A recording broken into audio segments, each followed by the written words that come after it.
Listen in and have your say. For our passion is true crime. So don't you take a little time to hit subscribe and ring that bell and smash that like. You might as well. For the record, come on in. Stories that make your head spin. For the record, come what may. Listen in and have your say. Good morning. Good morning. Good morning. Good morning. Welcome. Good morning. Welcome to For the Record. And I think Steve has his potty mouth on today. Yeah. Excellent. A-game. Yep. I like it. All righty. Well, did everyone watch this trial? Everyone up to speed? I did put a link. Good morning, Elizabeth. Good morning, everyone. I did put a link for a quick recap if you wanted to catch it in chat. So hopefully you took advantage of that. Good morning, Anna. Hello, everyone. Is it Deanie? Morning, Deanie. Lovely to see you all. Who else have we got in? Yep. Good morning. Good morning. Let's see here. I think we got Christine, good morning. Elizabeth. Yeah. Deanie, Anna Pekarski. Good morning, everyone. Welcome, welcome, and thank you for showing up here. So, I'm assuming everybody obviously Hey, 10. has an idea what this case is about. Because this trial was going on. What was it? A three-day trial, Jody? Yeah. The fourth day was pretty much just fourth day was jury deliberation. So it was a short trial. Yeah. Long deliberation, short trial. So Jody, I want to know what's your opinion on this case? I'm in two minds. I am erring on the side of the jury did get it right, but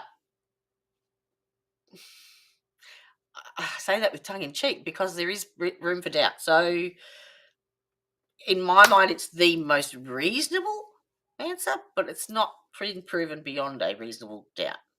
Mm-hmm. So what was the strongest piece of evidence for you that the blood you spatter say makes it reasonable?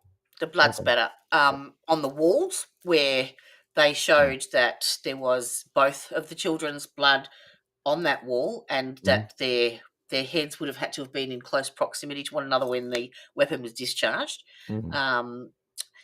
And I didn't take into account the height. I did take into account the trajectory, because in my mind, if they're trying to place that gun in the child's hand, as an 8-year-old boy, I would think that, cowboys, Indians, you've got the gun in your hand, you're going to have it pointed away from you. And, that first time it discharges, you're going to shoot yourself. Especially if you've never fired a gun before as an 8-year-old. Especially if it hits your sister first. Yeah? You don't go back and keep pulling that trigger 3 times again, because she had 3 to the head. Yeah? I think there is a possibility of the actual ricochet theory to him, perhaps. Well, have you considered, so have you considered, think of this situation, right? What we know is the parents were fighting. By the statement of the father, he says, according to the statements he gives to the police, that the mom was in the house. We know the mom's purse was found in the closet. It was never collected as evidence, but we know there was bullets, and we know there was a holster that was found with fragments of that holster found in the bed where the boy was. We know the boy's DNA was found on the trigger and the handle. So consider this for a moment. Mom, dad are fighting. They're arguing. Mom comes into the bedroom to hide out with the kids. The young boy wants to be a hero. The father's coming in. He grabs dad's gun. Dad's coming in angry and enraged, and he starts firing. And the bullets ricochet. And like you said, yeah, exactly. He got shot. That's why he shot himself. He shot his sister too. And so you're saying all the bullets were ricochet? Well, I'm saying you're firing 5 bullets in an enclosed space. We don't know what's going on. Now, here's the problem. You want to say, well, there's trajectory, right? In order to get trajectory and to have that crime scene broken down, let's talk about the disturbance of the bed, because the bed is very important, right? The mattress. The mattress was basically destroyed because they opened it up and they found the bullet, which indicated the positioning of that bullet would have indicated ricochet occurred, right? Next, there was the Mandalorian bedding, right? The comforter that was moved all over the place. We know that the bedding was moved because we saw on the we didn't see it, but it could be seen by the jurors that when they came in to render aid to the little girl, they moved her off the bed and they moved the bedding. So the bedding was disturbed. In order to get a trajectory pattern and to say beyond a reasonable doubt that this is what happened. Now, again, I acknowledge. That body should not have been moved there. Well, because you can't, can you? Well, the body was moved because you're going to put first aid above evidence collection always to save the victim.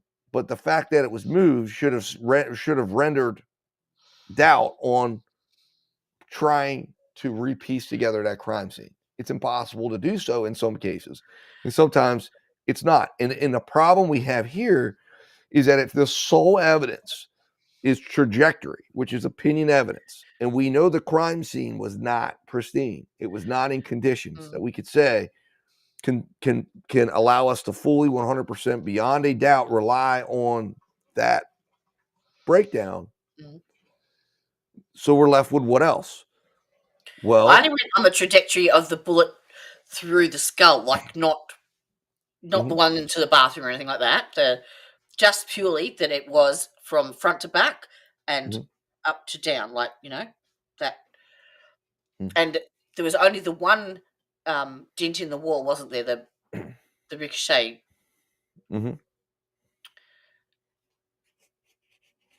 With the bullets, I know one was lodged in JJ, but I missed where because she had 3 bullet wounds to her head, Jayla. Were they all still internal? Like, hold on one second. Let me find out here. I can't remember what the medical examiner said. Where they retrieved them from.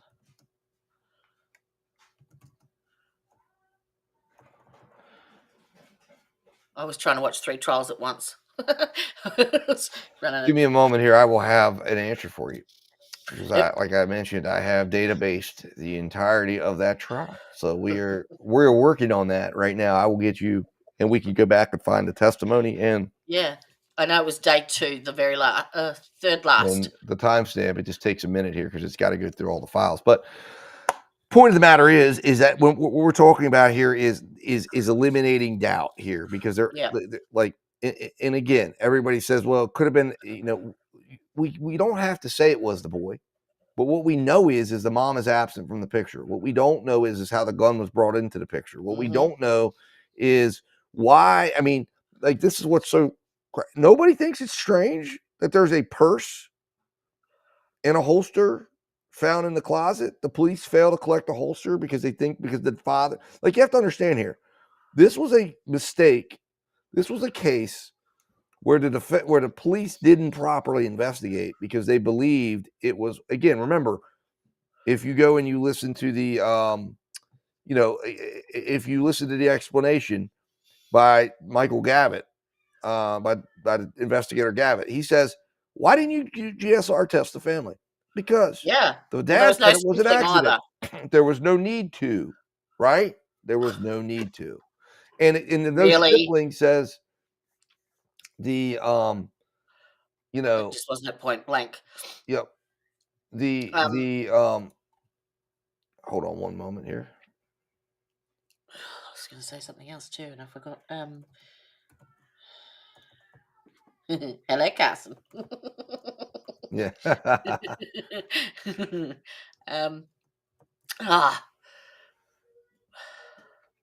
I'm going to stop streaming at 3 o'clock in the morning. My brain's mush by then.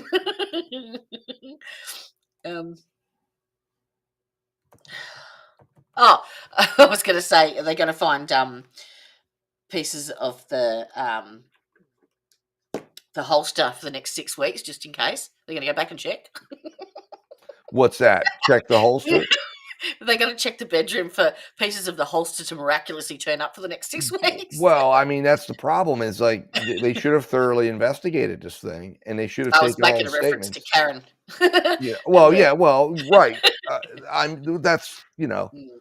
that that's is, how ridiculous it is. it is. It is. I Yeah. mean, and that's the problem here in this case is an example of he should not have been prosecuted based on the evidence that they had, in my opinion. This was a prosecutorial discretion. So in the children's bedroom, the evidence markers in the children's bedroom indicated several suspected holes. There were 6, 8, 9, 10, and 11 were placed on the top bunk bed.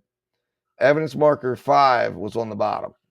Hold on, we'll go through here. We'll take a look at 5 bullets shot though, wasn't there? 5 Well, here, I'm projectiles. gonna put this up here in just a moment once it gets done. It's generating a whole thing. Trust me. It's got so much information. Let me just share this here really quick. She was Elizabeth. She was going to testify, but the defense chose not to call her because they believed that she was just going to assert her Fifth Amendment right Correct. on the stand And, anyway. and also she has marital privilege. So she wouldn't have been able to testify about marital communication. We don't have that in Australia. She could only testify to what she saw, and if she was alleging she didn't see anything, there was nothing she could be. Well, There's nothing she could add. She heard the gunshot and ran out the house. So didn't realize thinking it had come from and they somewhere wouldn't else. have been able to make her testify about any type of. Here it is, right here. We're gonna pop this up. So I don't know if you can see that, Jody, or not, but No. we'll walk through here. Can you make it any bigger or not? Yeah, I can make it a little bigger here. And we're zooming in a little bit here. There it is. There we go. Oh, this isn't what you sent me, is it? No, I just did this search in real time. Oh, So wow. in the children's bedroom, the evidence markers in the children's bedroom indicated several suspected bullet holes. Evidence markers 6, 8, 9, and 10, 9, 10, and 11 were placed on the top bunk. Evidence marker 5 was attributed to the bottom bunk. So any questions you think of, we can ask more, but we're going to go through what they said about this. Crime scene investigation, page 1. Testimony, page 1. Deputy Jason White reported finding a little girl in the top bunk with a bullet hole in the center of her forehead. The prosecution argued that the bullet holes on Jayla Bass's head were aimed precise, deliberate bullet holes, including shots to her cheek, her temple, and her forehead. That's in the closing argument. Yeah. Wall and bathroom trajectory. One bullet clearly went through a wall into the adjoining bathroom.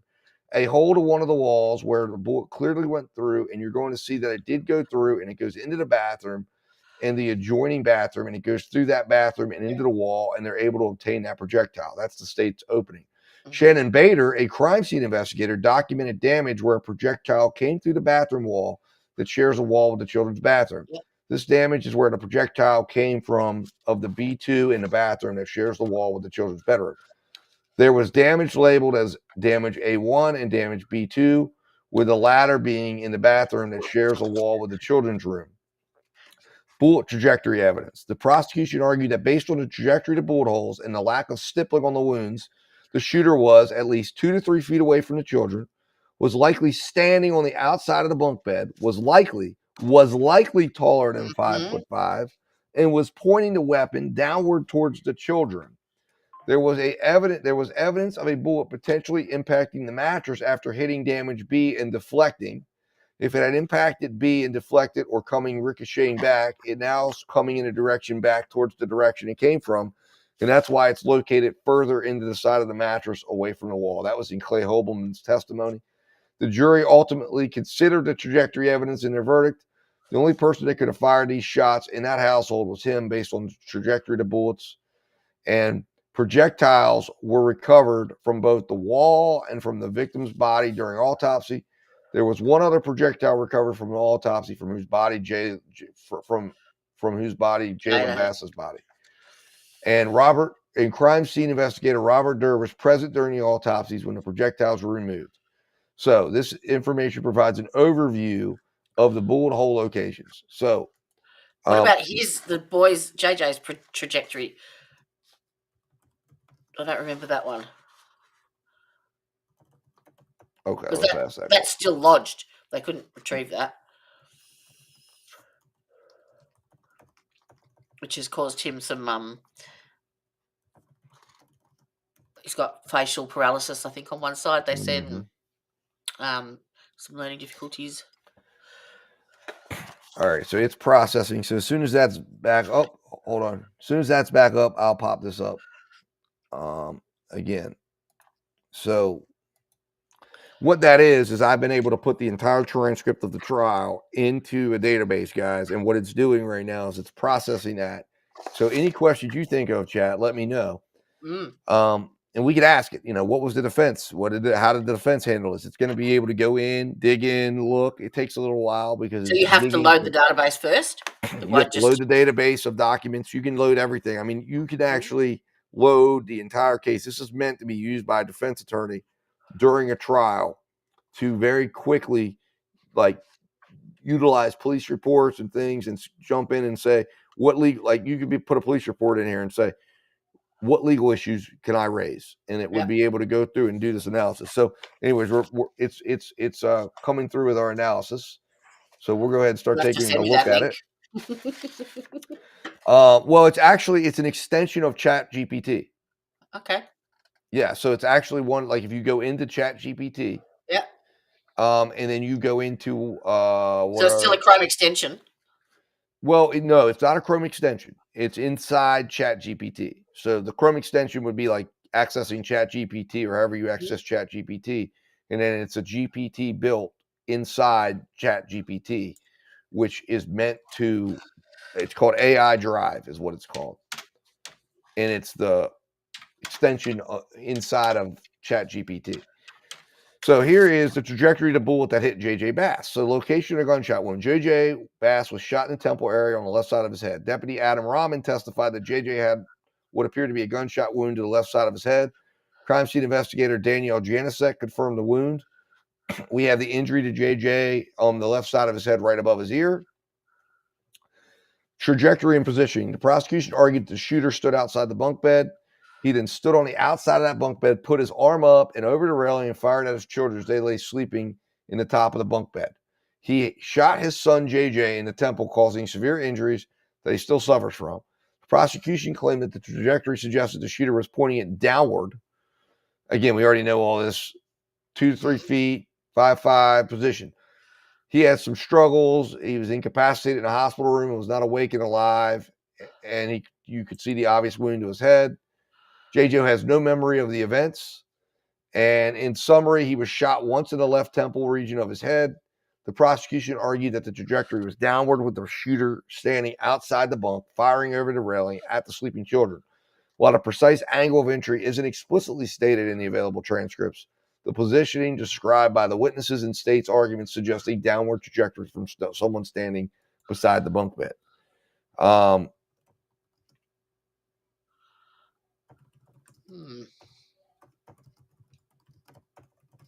So we're going to ask, did the defense raise?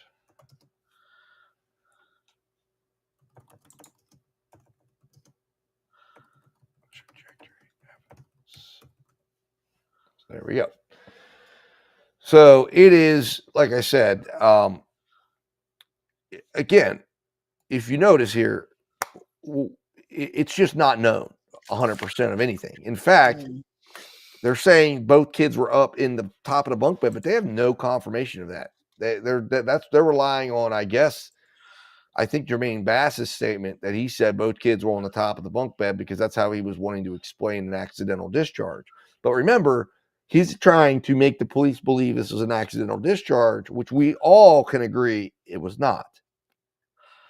So, as I said, when I was talking during jury deliberations, if we determine that that statement is worthless, and it is, okay, then it doesn't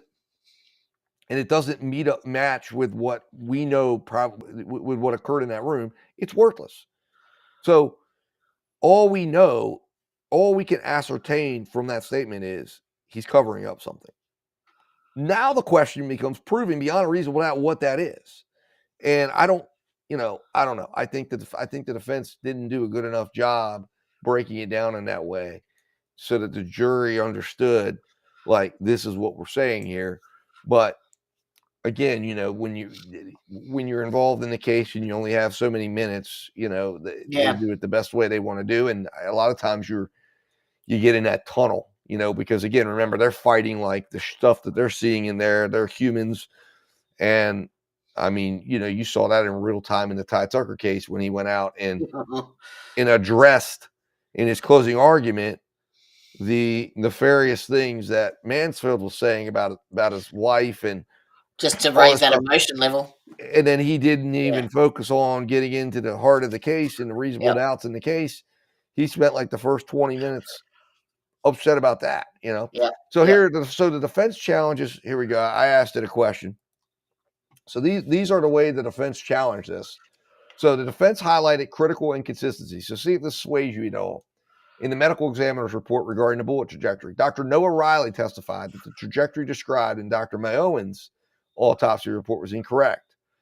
The report had documented a slightly downward trajectory, but Dr. Riley testified that it was actually slightly upward. When asked about this discrepancy, Dr. Riley said the report is in error. If you look at all the measurements of the entrances and exits, it makes a lot more sense. The wound path is upward. So how do you feel about that, Jody? The wound was upwards from where was the entry and exit? Or where was the... Correct. It was upward, not downward. That's what Dr. Noah For Riley... JJ. No, for the little girl. So from the forehead or the temple, that upward. It was upward. So it would have been coming from someone coming from below the bunk bed.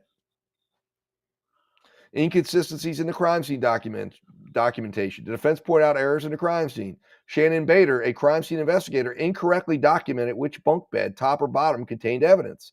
The prosecutor even acknowledged this error during closing arguments, stating, "Don't ignore the strongest and most compelling evidence of this case because the crime scene investigator wrote bottom bunk instead of top bunk. She made a mistake." So think about this, Jody. She was moved off of the bunk, right?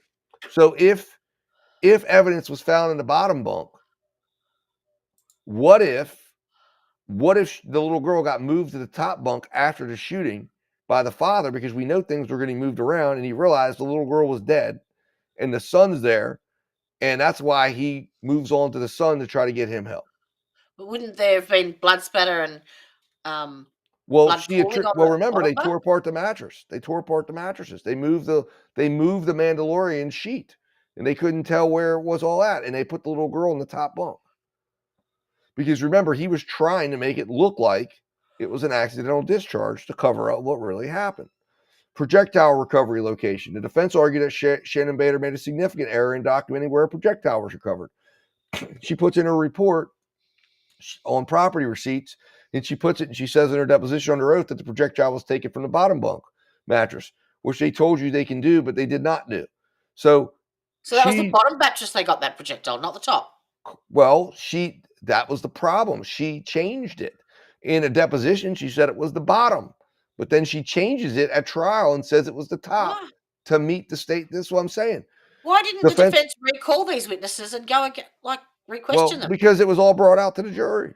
You can't recall them and ask questions that have already been put on the record. The judge won't let you do that. The defense emphasized the limitations of the expert testimony regarding trajectory. Inability to determine shooter position. When cross-examined, Dr. Riley admitted, "I cannot tell you who pulled the trigger. I cannot even tell you where the shooter was." Dr. Riley also confirmed that he couldn't provide opinions about the positioning of where Ms. Bass was, or the positioning of the shooter, or the firearms. Inconclusive evidence about bullet path. The defense questioned Dr. Clay Hobelman about the certainty of the bullet path conclusions. When asked about the damage to the wall labeled damage B and its relation to the mattress, Detective Hobelman admitted that he couldn't definitively tell this jury that damage occurred from this case because it wasn't lined up with the mattress, because they disturbed the mattress, and so they couldn't say what was going on. Regarding a theory about a bullet hitting a wall and ricocheting into the mattress, Hobelman acknowledged that it was an interference in an opinion rather than a definitive conclusion. The jury must have put a fair bit of weight on it then. Yep. On Now that that opinion. part is not correct. They have me as the judge because I put my video of the verdict in there where I was expressing my opinion. So as much as I would have loved the judge to have done this is me. So I mean, when I first saw that, I went back and I said, "What? I don't remember that." And then I realized, no, that's me. It was you. So let me let it know again because it did this to me the other day when I was. It says,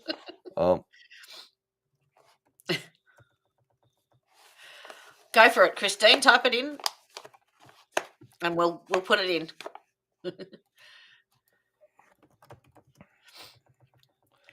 So to clarify that, the judge is a host of a show giving commentary.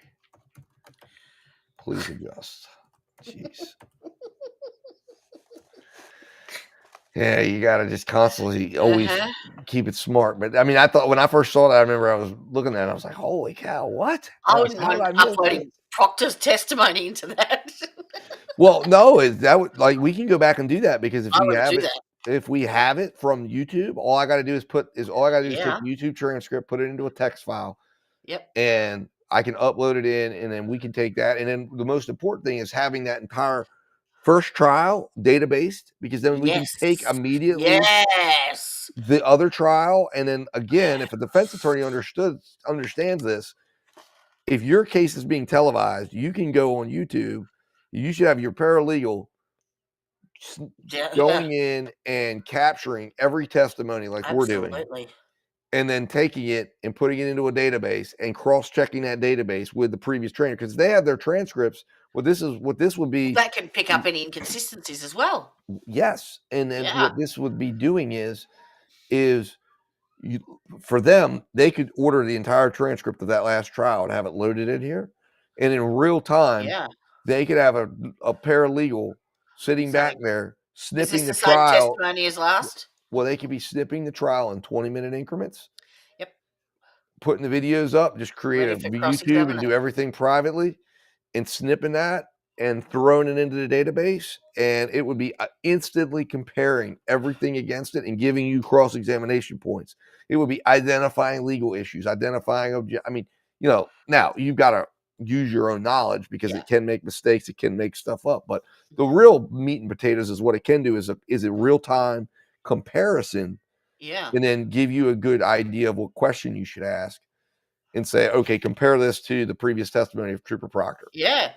And they say, oh, well, he said this on this date, blah, blah, blah. And you could also have the preliminary technical data as well, like the phone. Well, not only that, but you would also be able to take the preliminary hearing testimony and evidentiary hearing testimony. You can have it all loaded up and instantly be in court, and you hear him say something and you type it into your computer in court, and it would give you the transcript and give you the quote that you would immediately have up in front of you, and you could take your iPad to the witness stand and ask them questions and put the answer.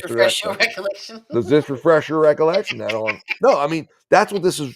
This software I'm using, that's what it's designed for. It's designed to help you comb through evidence, which normally would have taken an attorney hours to do, organizing it in binders and having to memorize it, put it to memory, and be aware of it, to where now if you learn how to workflow with this, if an attorney does that, they can be moving faster than the speed of light, and they can get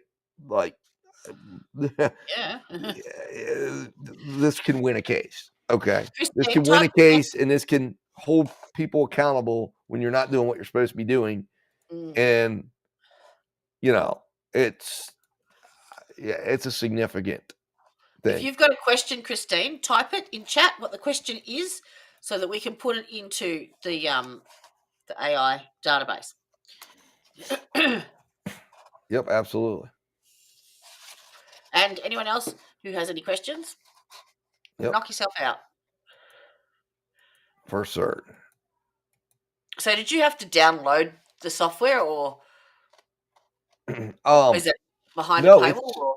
No, it is behind a paywall. Yes, I am paying for it. But I'm on a free trial right now. So I'm determining you get a 7-day free trial, and after that I have to pay $147 if I want to keep it. A month? For a year. No, it's for a year, but Oh, that's but right. that gives you like 20,000 tokens or something. I don't know. And I don't know how many tokens I'm using for all this stuff, but I figure if I max it out in 7 days, I'll figure out whether it's a good value or not. Yep. Now, I think the way it works is like if you were a lawyer, you could then do a like for your team. So you could assign this to several different people on your team, and for $20 a month per team member, you get access to the to the token limit of whatever it is of 20,000, however much that comes out to. And so I think the idea here would be a law firm would have to buy in, just keep buying heads at the table for $20 a month, which, in some cases it might be worth it. For me, I mean, I'm trying it out right now because it's pretty neat, but why did he use the gun on the kids? Well, that's the point, Christine. We don't know why. There is no reason why given. The reason why right now that's on record by the state, and I'll ask this to confirm. What is the state's theory on motive? While you're doing that, I'll go through the DNA evidence on the gun, shall I? There was JJ's DNA on the firearm. That's right. Which the most significant evidence is the presence of his DNA on the grip and the trigger of the gun. Yep. According to Danielle Weinstein's testimony, JJ's DNA was found on the grip and trigger. Statistical value was extremely high. The defense attorney, that's my problem. When I get the DNA evidence, people, my brain just goes, oh yeah, it's hard too to many follow. Octillion, bajillion, zillion, fajillions. Look, forget it. Just tell me if it was his blood or not. I can't. I zone out. So I miss all of that shit. Prosecution's explanation. The prosecution acknowledged that JJ's DNA was on the gun, but argued that it was through transfer. I've no doubt that JJ touched that gun, or that some fluids from JJ in some manner or another transferred from the hands of that man onto that trigger and onto the pull trigger and the grip. The gun holster in the children's room. The empty holster was found in the child's bassinet in the kid's bedroom. Why would you go back with the gun? Like, I know I asked you this earlier, but it still doesn't make sense to me. If either you or your son have discharged this firearm and there's both children are injured, it doesn't make any sense to me. Like, how many bullets does that hold, that weapon in the magazine? I am not sure. Let me see if it because that would be the last thing that I would do, would be put the gun over into the master bedroom without rendering aid to the kids. Well, here's the thing. Again, we don't know, and this is the problem. What we're doing is speculating, and we're not, and we don't know the answer to those questions, because what we don't know is what actually happened. Yeah. So what that would indicate is a responsible gun owner would say, get the gun out of, like, something happened in that bedroom. Okay. So here's what this tells me. Something happened in the bedroom, and somebody left that bedroom and secured the firearm away from that bedroom, because whatever was happening in that bedroom, there was danger. But so he secured it away from that bedroom. So what that tells me is there was something going on in that bedroom. Now, we don't know what it was. What we know is the mom's purse ends up in that bedroom. We know the purse was never collected. No one asked the question about what purse the mom had that night at Ruth Chris. No one went back and asked if that was the purse. So that could have been, like, again, like I said, what do we know that was going on here? This guy gets in the car and is jealous. Yeah. And clearly is thinking this woman is with another man. And he follows her to Ruth Chris, follows her car, pulls her over, and realizes it's her sister. He says, have you been drinking? And she says, it's her sister driving. You think that woman ain't mad now? What the hell are you doing, Jermaine? Why are you pulling me over? Why are you doing this? When that woman comes home, she's hot. She's mad. She's pissed. So when she comes home, shit breaks bad. We don't know what went on in that household. We don't know how they fought. But we know that there was a domestic problem going on. And what we know is that a firearm got brought out. All right. 2 hang on. kids got shot. We need to stop. Oh, okay. I It's got you. 11 a.m. Yep, no problem, no problem. And yes. So why do we need to stop, Jody? Actually, I'll tell the story. So, guys, everybody, we're going to take a brief break here because this is a very sad moment, but it's an important moment because it was this time last year. I was broadcasting live. I was just going live right now, and I was talking about the Hannah Gutierrez case and the hold on one second.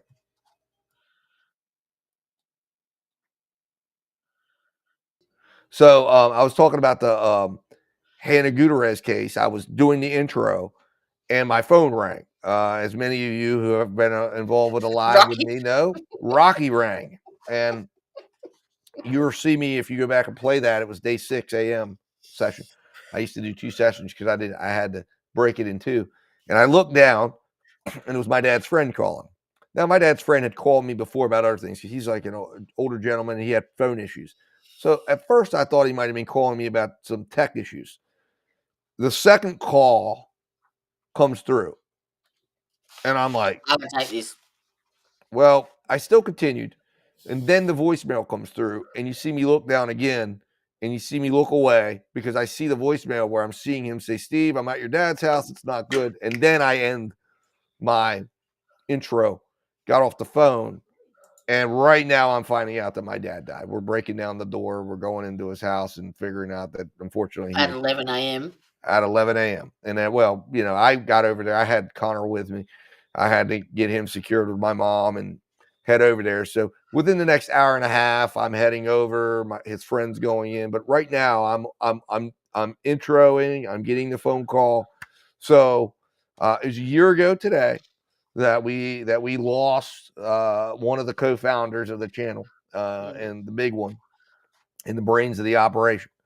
So we just want to take a stop for a moment and just kind of recognize this moment of silence. He's still with us. He's sitting up here right now because we still have not yet. Get him down. We have not yet. Well, what I'll What's do his is name? his name is my name, Steve. So what I'll do, actually, it's probably easier just to do this than try to bring this whole big box down. But I'll just bring a picture down of him. This sits on the front of him. So this was Dad right here.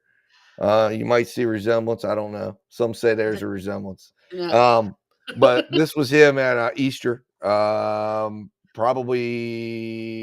2014. And this was if you look next to us, the rest of the family's all there. We were outside of a restaurant going in for Easter brunch. But he sits up here and watches over the lives for the time being. And eventually we're going to get around to spreading it because his parents were cremated. He was cremated, and eventually we're going to do a little ceremony up where we spread his parents. That's what he always said he wanted to do. But we've got to coordinate my sister coming in. She lives out in California, and I like having him here. It's good to have him right next to me. Watch over me. Can I share a screen? Yeah. So it's just look what I found. Just very, very, very sad. What's up, buddy? Checking on that actually as we speak. Make sure the judge didn't misspeak. That's crazy. Let's go through the order of trial for any of you that How have not far been in? through a criminal trial. This would be day 6 in the AM at the very beginning. Day 6. Yeah, day 6. Yep. I thought. Yep. Sorry, openings. Yep. No, 6 in the AM. I had to go find it myself because I was watching it. That's just how I am. Day. Yeah, 6 in the AM. These are not in great order. Day 6 in the AM. Yep, got it. Yep. And you see me, and I'm literally doing it. We'll be sitting in this exact spot I am right here. Yep, you can see. Okay, and then rewind how did it you back. end up transitioning? Right at the start. We'll see how this day goes here. I think we can take away from this situation, in my opinion, one of the things that you can takeaway here is this case has made the case on why you do not talk to the police. Why, under no circumstances, do you sit down, whether you believe you're innocent? Obviously, she brings her attorney to these to the statement, and I'm not sure what her attorney was doing there. I don't know why he allowed her to speak to the police. It absolutely made no sense to me. Why? Because she talked herself into these charges by answering questions, by giving them something to investigate. She talks herself right into the charges, and that There it is. That breath right a concern. There. That is a very big I concern. was reading the voicemail because without having given Really? the statement she gave, they would. Oh, I missed the phone ringing. Well, no, the phone rings earlier. You got to go back, go all the way back, and you're here. But that was when the phone rings twice. You're seeing me get responsible for right now. Moving things. I was actually having a great day. I was on time. I was getting ready to. Everything was lined up really good. And, again, as I said, and it felt like it was going to be a really good day. I believe the state is complicating by just bringing in too much stuff. I suppose maybe the state's idea here yes, is like we do. Yeah, we have similar noses. Tell you the entire story, so you have the entire story in front of you. My dad and I, yes. Where Hannah Gutierrez fits in this. And I suppose at the end of this, yeah, he always loved. My son has a mustache. My 19-year-old. He's a clone of my dad. And you do it in a long trial.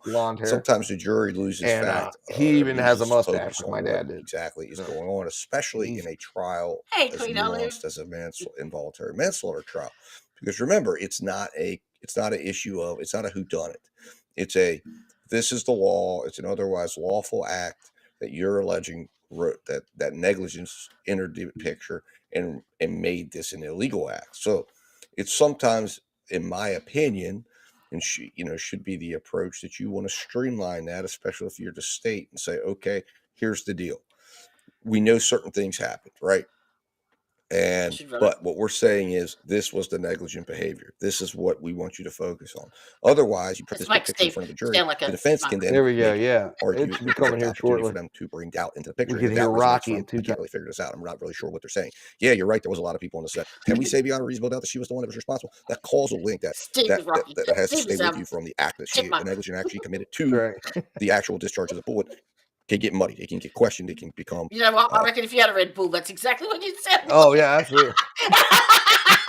Source of reasonable doubt that the defense could argue to. So, my opinion is the state's playing right into the defense's narrative. Presenting this huge, broad, long case, essentially bringing into things, telling this entire story, bringing in experts. I used to be a huge fan of Red weapon Bulls. Was and proving that Alec Baldwin had to. And you see, I look because I'm like, now that's my first thing. Okay, I'll call him back. Discharge or pull the trigger on this. They're making their entire case. How can I do my phone? How can I do this? His negligence was. How can I set this app up? I'm like, okay, I'll call him back in a minute. No big deal. You got different lighting as well. Yeah. Yeah. How long had you been on? How long has it been since you'd opened the channel? That had been so that was February 28th. I opened the channel on November 3rd of 2023. So we'd been going for, I guess, what was it? December, January, February. We were coming upon 4 months. Yeah. And this was one of the, this was like the second, you figure, Ty Tucker was the first trial I ever covered, from start to finish, and was broadcasting it. And then this, I think I did the Blake whatever trial. I can't remember his last name. It was he stabbed his girlfriend, and then in the Crumley trial, and then I think the Crumley trial, the first Crumley trial happened. I covered that, and then the Hannah Gutierrez trial had started during the Crumley trial of the mom. And then the dad was about to get tried because my dad and I were going to go on. I was going to bring him on because in the original Crumley trial, my dad was like a due process guru, and he was, he had looked at because it was an interesting case from the standpoint of how they charged that case, because the statute itself didn't cover technically how the theory of how they were trying to charge the parents. And there was a due process issue of the idea of that. How could the Crumleys have not have they have to be aware of how you're violating the law to violate the law. So that was what he was going to come on and talk about. And the fact that this was ripe for a reversal, which we're already seeing, it's already working its way back through. And those are some of the issues that are coming up. And not to mention the immunity agreements, which are really prosecution agreements to testify. But anyways, that's for another day. We should cover that. But at that point, he was going to be coming on to talk about that. And we had him, this was the 28th, this was a Thursday. Yep. Today's Saturday. So today was going to be his debut. We were going to have him on, and my son was going to go over to his house and mic him up and help him through the process. And we were just going to probably, it wasn't going to be a great background. So we were just going to like get a good picture of him, and he was just going to be known as the Oracle. I was going to, let him talk. Cause you think I can talk? My God. And he would answer great. He, like I said, he used to go down to the coffee shop, and that's why he loved it. He would talk for hours with everyone for hours and hours and hours, and it would talk the law and help people and answer legal questions. And people started knowing he was down there, and they would come in, and then he got a group of young attorneys in the area who started knowing he was down there. And every Tuesday night they would go in and pick his brain. And then a couple of them, he started actually, like, they were like, hey, would you help me during a trial? And he said, yeah, of course, and basically it was, he just loved to talk the law and loved to help people with the law. And, that was the, that was the whole basis, was he was going to come on and start talking and educating, and I was going to, run the day to day, but he was going to be available to watch the cases, because I had it set up so he could watch the trials at his house on his TV and give an opinion. And then he could be giving, and he would be texting me, throughout the day. And I was going to also have him set up so that he could just call in, if we're alive, and say, hey, Dad, this is going on. What do you think? And he'd be able to talk, Yeah. So. But you know what? We had other ideas, so it is what it is. Unfortunately. So did you just then, like, once you've had the phone call and then you've read the messages, you just there's that phone call happens in a few minutes. You'll see, if you play it, you'll hear another phone call come within like 30 seconds, and then after that, you'll see the part we all saw where then the second call he left a message. And it says, I'm at your dad's house. He's not answering his door. Can you give me a call? And he was coming to take my dad to lunch. And he basically, anybody who knows my dad knows my dad doesn't not answer the door for lunch. And his Meals for Wheels food was out front, which is not normal. Yep. We have Meals on Wheels. Yep. It's Meals on Wheels, man. It might be Meals for Wheels. Yeah, I guess it's Meals on Wheels. But he had that. He got that, and he. That was still on the doorstep. Yeah, it was still on his doorstep, which normally he would always have his front door open because he'd greet the guy and talk to him. Yeah. The guy knew him, and he loved the guy. They would talk. Anybody that walked to my dad's house, my dad just had a bad habit too, of just leaving his back door open. I'd come in and tell him, what are you doing? Like, he said, I don't care. I'm the same. Ain't nobody coming in here to hurt me. I'm not living in a fortress. Yeah. So he would he loved the air to come through. Plus, so he would sit there with the back door open. You just walk on up and walk on in and say, hey, Steve, what's going on? So you could get round to the back. So he was in a wheelchair coming through the house. Well, he was in a wheelchair, so he had a wheelchair ramp built to the back of the house he was in, and that was the only way he could come in and out, because he was wheelchair bound due to some just bad decisions he made, as well as health ailments. So he, at the end of his life, he was wheelchair bound, completely wheelchair bound, and he was he could get up and like maneuver himself, but he did not have the ability to walk without not any safety on his own. And he refused to go live anywhere. He didn't want to live with anyone, nor did he want to live in a home. Yeah. There's a whole story on that whole odyssey. Oh yeah, I reckon. And he was insisting he was going to live on his own, and that's what he wanted to do, and that's what he did. So, but his friend knew it was weird, because my dad got up. He liked to get up and watch the sports shows. He would get up at like 7 a.m, and he would start watching. He just had a whole thing of things he would do. Watch the sports shows, then he'd get the trial turned on if there was one to turn on, and he'd start watching that. Then he'd have clients or people that he was helping out that would come by and bring him donuts and bring him stuff to talk. Did he have someone to come and help? Was he not get him in the shower or? Well, no, he did for a while, and he fired him because he didn't want him coming. And they called me, and they're like, "Steve," I said, "Your dad just fired us," and I said, "What?" And they said, "Why?" But he had life alert and everything, which he had there, but it didn't end up working in the end. But that was really also partly his own fault. But basically he did not have. He just was he wanted to have his independence, Yep. I for get that. a multitude of reasons. Yep. And he just that was just what it was. And like he said, he said he would rather pass on than live in a facility. Yep. With artificial lights and everything else. And that's pretty much what he ended up doing. So I think that, I don't think, I think he was tired, I think, to a degree as well, because it had become like just daily, everyday little things had become very, very taxing. Yep. Like just going to the bathroom for him was a big deal. And, and going up and deciding to go make the cup of coffee. But he was insistent. He didn't want help. He wanted to make that cup of coffee, and he wanted to go do this, and he wanted to go do that, because to him, it was about the independent factor. Like he did not want to have to say, "I can't do it." And he would do it, and he would sit there, and it was painful sometimes to watch but I do, unfortunately. So, but like I said, we respected that, and said, "Okay, Dad." I mean, at the same time too, it was like, "Hey, you got the time to do all this." How old was he? He was 75, I believe, right? Yeah, 75, because it was 24.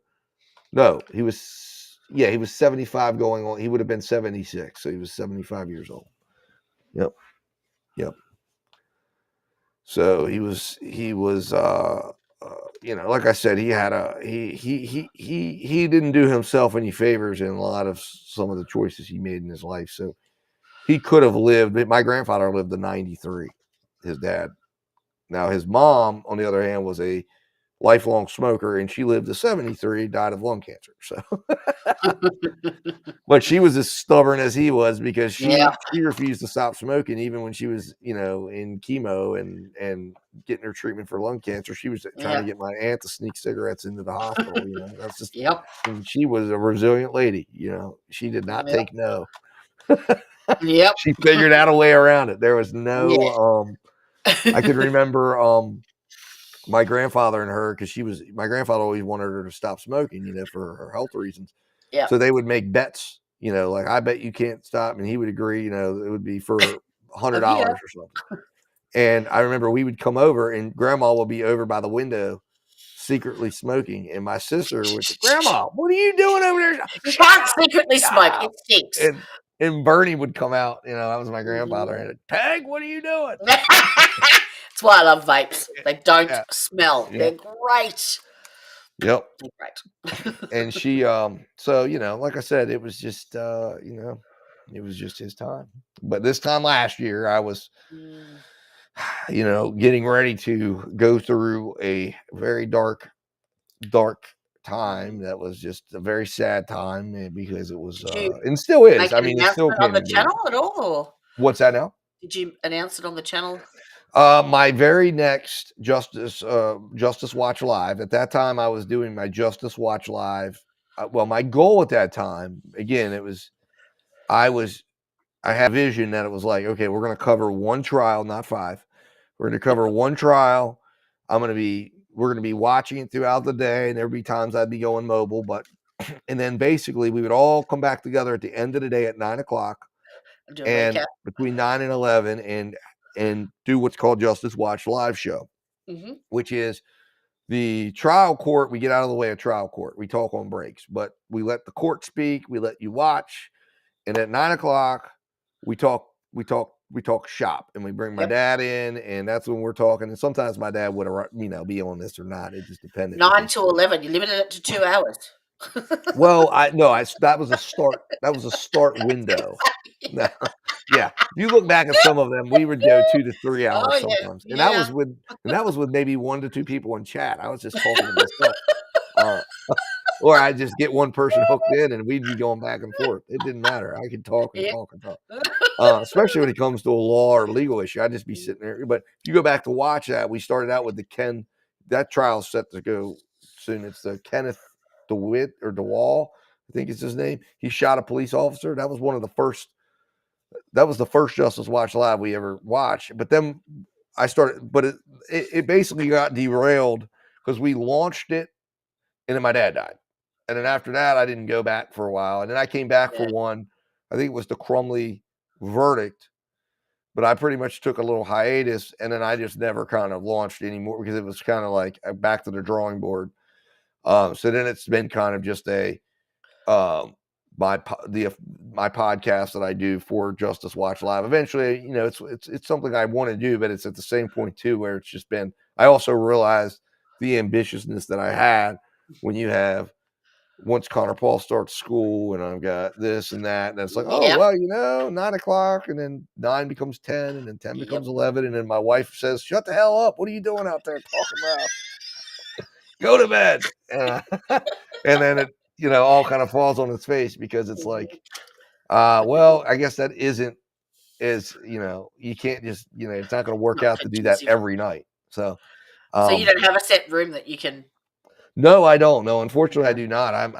We have a set area of our living room that I do in, and then we have unfortunately, the playroom that we have is right off here. So that's why Connor Paul oftentimes does his best to yell as loud as he can to get into my podcast. And you can't abscond the playroom and take no, the problem with that is the playroom. The way is where the Wi-Fi is at. In that playroom, it's an all seasons room, so it doesn't have the ability to run the Wi-Fi out there.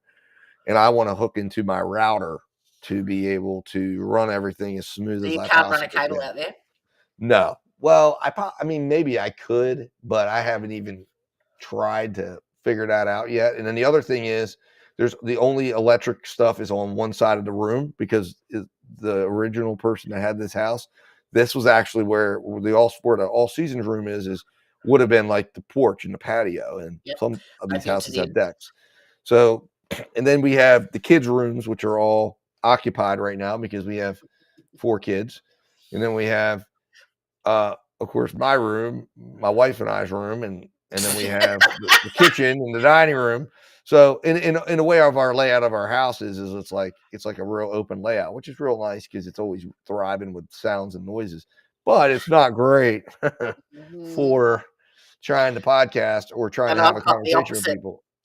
Oh, you have the opposite? Nobody, right? It's silent, right? Yeah. So to me, which again, like I said, I mean, it'll go by fast, The only noise to my house is a cat meowing, me snoring, or YouTube playing. Well, what I've thought about doing is trying to come up with figuring out, I think I'm going to try to do something to where, well, we do this, so this is good. This is why I like to be able to come out and talk, but also figuring that I'm going to try to do something to where, one of the main problems is obviously when the kids are at school, trials are going on, so I'm not going to do it then.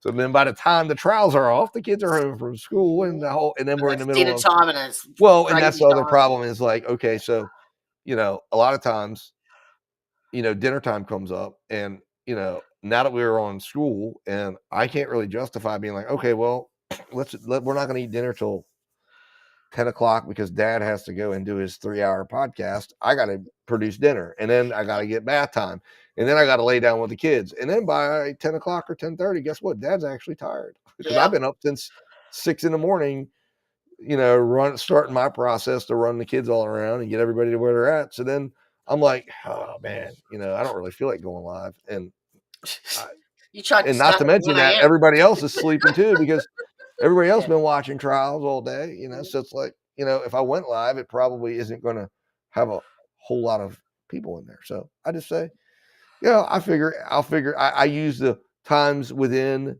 the trials, and baby Carson's going to be there. And if you're going to watch my content, you're going to get the kids too. That's just what it is. Yep. So It is.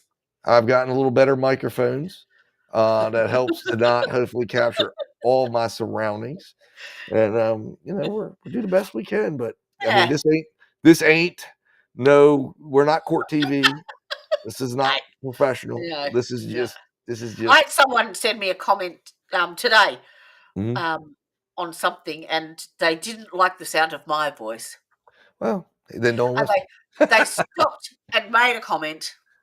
Yeah, well, I mean, that's what I'm saying. I mean, like, Don't like it, don't listen. yeah, I mean, it is what it is. Like, Oh. that's why I figure, like I try to do, to me, I just figure what I'm trying to do is get the content out, get the ability to watch these trials. I'm working on trying to refine the process of getting as much into a description as I can to help the description be an investigative process as well. Yep. And, trying to, well, thank you, Deanie. I appreciate that. I know Deanie is in there on a daily basis hearing his kids when I come on, especially baby Carson right now, where he's in that he talks and talks and talks. And if he hears me talking, I think he thinks I'm talking to him, so he's just going off. I mean, he's like, which is great. I love it. It's Elizabeth Caldwell, she definitely knows in 6 kids. Yes. Like I said, my plight in the morning, although you're got a few more there than I do. And it is when you're lining everybody up, you're getting the baby ready, the 5-year-old ready, the 15-year-old ready.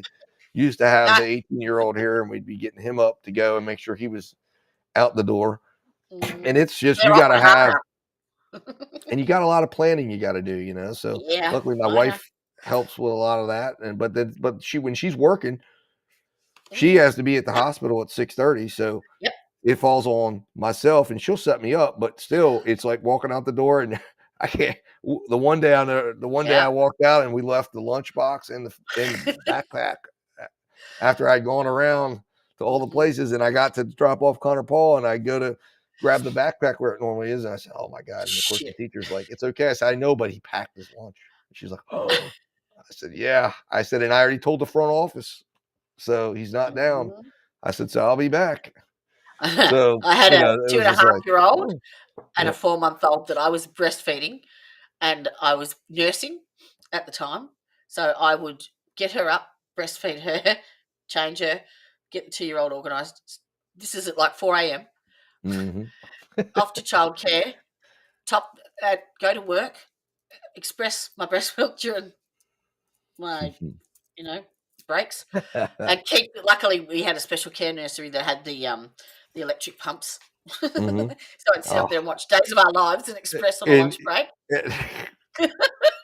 And then go back, and by the time I got back to the childcare centre, I was like so much milk. It was just like I got to feed her in the car because I was in pain. And I sit in the driver's seat like, oh, thank God. They should be choking on breast milk because I could have fed an army. Then I'd go home, cook tea, get them bathed, get them organised, and then I would start waxing clients at about 8 o'clock at night. Wow. Yeah. Well, I mean, that's what you got to do. You got to do it all around the schedule of the kids, and you got to make sure they're taken care of first, because I mean, they need us. They can't do it on their own, even though sometimes you forget that because you're like, oh man, but they really can't. They didn't ask. They didn't ask to be here. We brought them here, so we got to make sure they get to a point of self-sufficiency. Now, when they get to be 15, mine are too self-sufficient now. Well, exactly. Well, that's my 19-year-old. I mean, like I hear from him. He's in college. He's doing well. So as far as I know, and look, I hear from him I hear from him when he needs me, and I take it. But I don't hear from him. That's involved. Yep. So we have a question in here on the case. Columbus, who is somebody who was a great contributor to Great Debate yesterday. Let's throw up the Columbus's comment here, because it said, Steve, you said Bass's statement that the shooting was accidental. We can all agree that statement was not credible. You said that statement was worthless. I disagree. That statement is not worthless. And then Columbus goes on further to say, It is a lie. Doesn't him lying go towards consciousness of guilt? Well, it could. It could. But Columbus, the other evidence has to arrange itself to prove what happened. What it does, what I'm saying is it's worthless in telling us what happened beyond the lie. It's worthless in telling us why he lied, because there's other reasons why he could have been lying. And I think you may have come in here late. I'm not sure if you saw the beginning part, but we went through a wealth of the evidence. So rewind back. It's worth watching. We went through a wealth of evidence that was presented in this case, which shows that things are disputed there, and also to answer your question, Jody, I found out it did come back at 6. It had 6 bullets in the magazine. Okay. So it means there was either one left or one had already been fired. Yep. Which, of course, if one had already been fired, we don't know. That was never really established. But the whole point of the situation is, Columbus, is that we don't know what context to take the lie in. And there's nothing to say that he, why he lied. You don't just say just because he lied. Well, why did he lie? He could have lied because he's protecting someone. He was protecting someone, right? The state has to disprove that beyond a reasonable doubt. So, yes, it could be consciousness of guilt. Yes, if the other evidence would be indicating that that's what happened. But here's the problem. Again, why is the mom's purse found in the closet? Why is fragments of the holster found in the bedding? Why is the mom not saying things on the 911 call like, he shot my kids, please get help, protect me? Yeah. She's not saying those things. That's very concerning. Why did she let him talk to the child after this happened? Why did she not stay the fuck away from my kids? You're not going anywhere.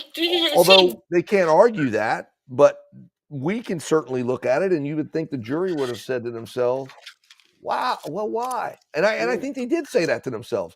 That's why they took 7 hours. But I think at the end of the day, just like what Jody came in here with, just like what you're saying, Columbus, at the end of the day, they're relying on their memory.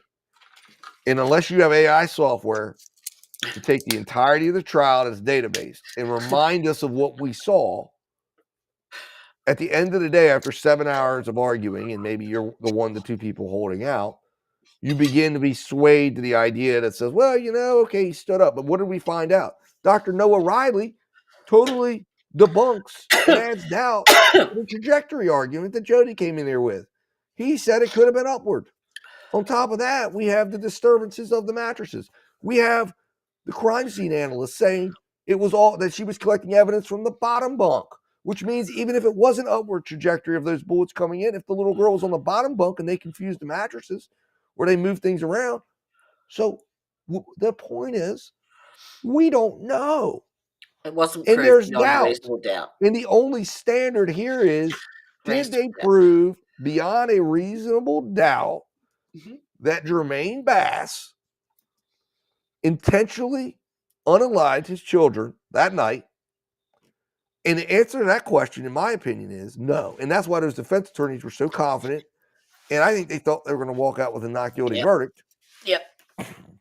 And I thought that they had a shot at it. And then when it was 7 hours on a 2.5-day trial, I understand, obviously, it's been disproven that the math doesn't matter, but it does show they struggled. And this should have been an easy case, right? Yeah. If everything we're saying is true, it should have been a damn easy case because, hey, we got the gun in his hand. But it wasn't. You type into AI, is there any evidence that suggests that she may have been the shooter? Yep, let me see. Oh, yeah, I can type that in. Whatever. I agree, Elizabeth. Yeah. Like she ran outside thinking that, well, she says that she thought that the gunshots were from elsewhere. She didn't think that it was the children. And at what point did she realise that? Like when she's on the phone to 911 with a neighbour, or I don't know. None of it made sense. No, it didn't. And it certainly doesn't make sense that that he goes back to the house over a trip to Ruth Chris and shoots the kids and then doesn't shoot her, because if we're going to take that statement with any truth, he says she was in the room or in the house. She was in her room. Where the gun ends up. Yeah. So my point is, the significance of that is the gun ends up in the room where he says she was. Yep. So by his statement, he would have gone in there and he lets her live. Why? Especially if she's the one that he's angry at. Right. Well, because what I think happens is the purse ends up in the kid's room. How many times have you heard about, well, yeah, but think about this, right? The mom retreats to the kid's room to get away from the dad. The mom gets the gun out because she's in there, and the dad comes in angry because he's like, and they're arguing, and they get in a struggle over the gun. The gun goes off.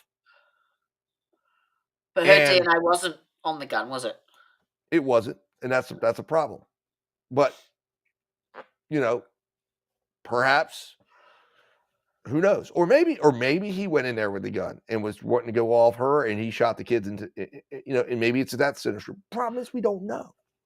But she would have got up and testified to that, surely. And then the other thing is, and then that would explain the downward trajectory. Yep. If he's got the gun, or the kid has the gun, says, "Give me the gun," and the father goes to grab the gun out of the kid's hand, and the gun goes back and it goes off. Boom, boom, boom. And then it ricochets off, and it goes into that mattress. And if they have the trajectory wrong and it's going upward and ricocheting around, then the kid gets hit in the back, and that's why the kid's outside of the bunk. The little girl might have been in the top of the bunk, and the mom or the dad now grabs the son and realizes he's okay. And, obviously there was some cleaning up, because he's going to take the gun and go, oh my God, the gun was in the kid's hand. So he takes it and puts it in the room, runs back, gets the kid, gets the son, or maybe the mom. I mean, I don't know. We don't know because the mom was shot never first, do they? No, they don't know any of that. And no, they didn't empty. Well, Tanya Hill, they didn't empty the clip. There was one. There was only 5 bullets fired. The clip held 6. I wonder if perhaps, we're just putting it out there, he had the son had the gun and it discharged once, and that bullet was the first bullet to ricochet and hit the son. Would that then perhaps cause his hand to go correct uncontrollably, because he's trying to grab the gun out of the son's hand, and boom, boom, boom, or the son's like, "Dad, get back," and he goes, "Boy, give me that gun," and they fight over it, and it causes the gun to discharge 5 times because they're fighting over it.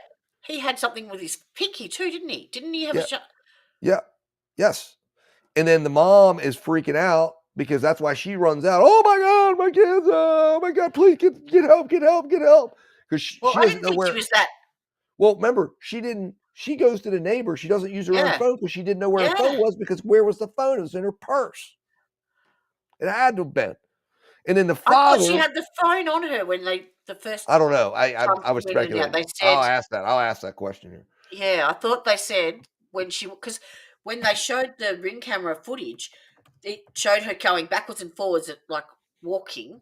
No, it wasn't an automatic or a semi. No, that was the first question I asked.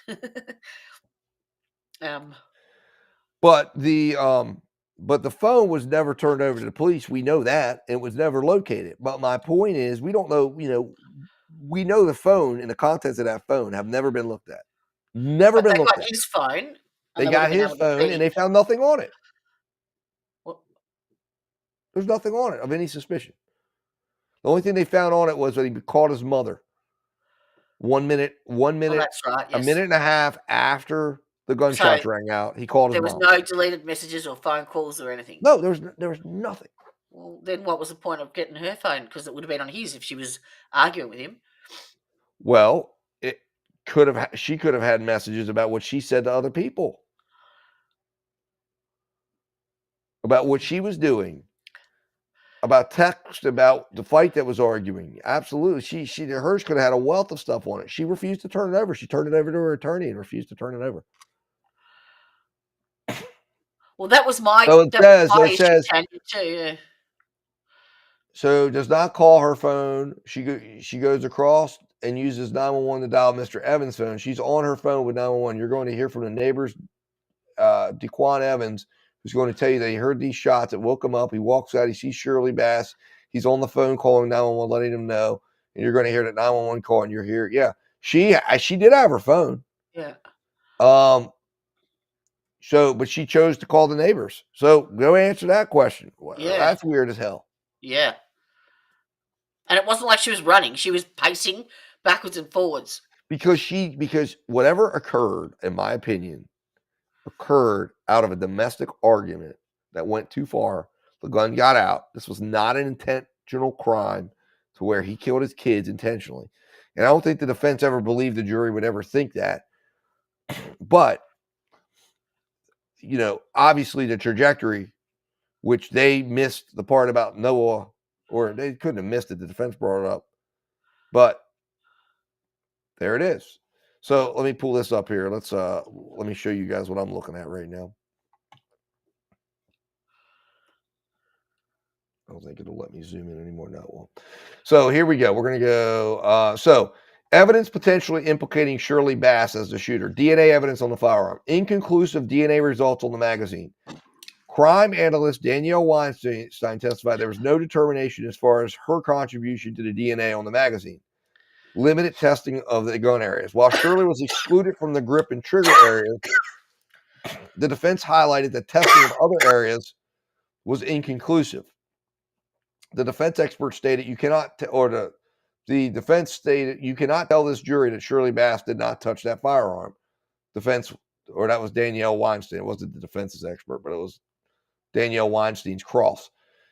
For the slide and sights, it was limited. It was a limited DNA profile, making it impossible to determine if Shirley had touched those areas. So there was a DNA profile, a third one found on that gun that was not able to be identified. Think about that for a minute. There's 3 people's hands on that gun. The child's, the wife. Oh, there was 3 DNA. Yeah, right. And there's a third person in that house. Who the hell else could it be?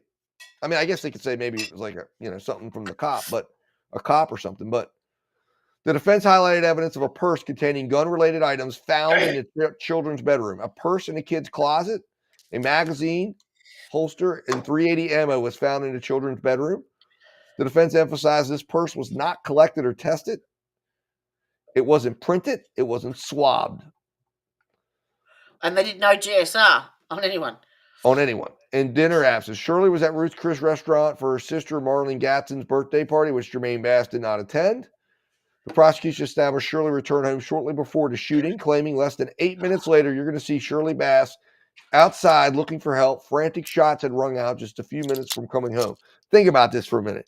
8 minutes, guys. What am I saying happened? She goes in that house. They get in an argument. Her purse ends up in the kids' room. She's in that room at the time this happens. There's a struggle. The gun's going off. He's not killing the kids.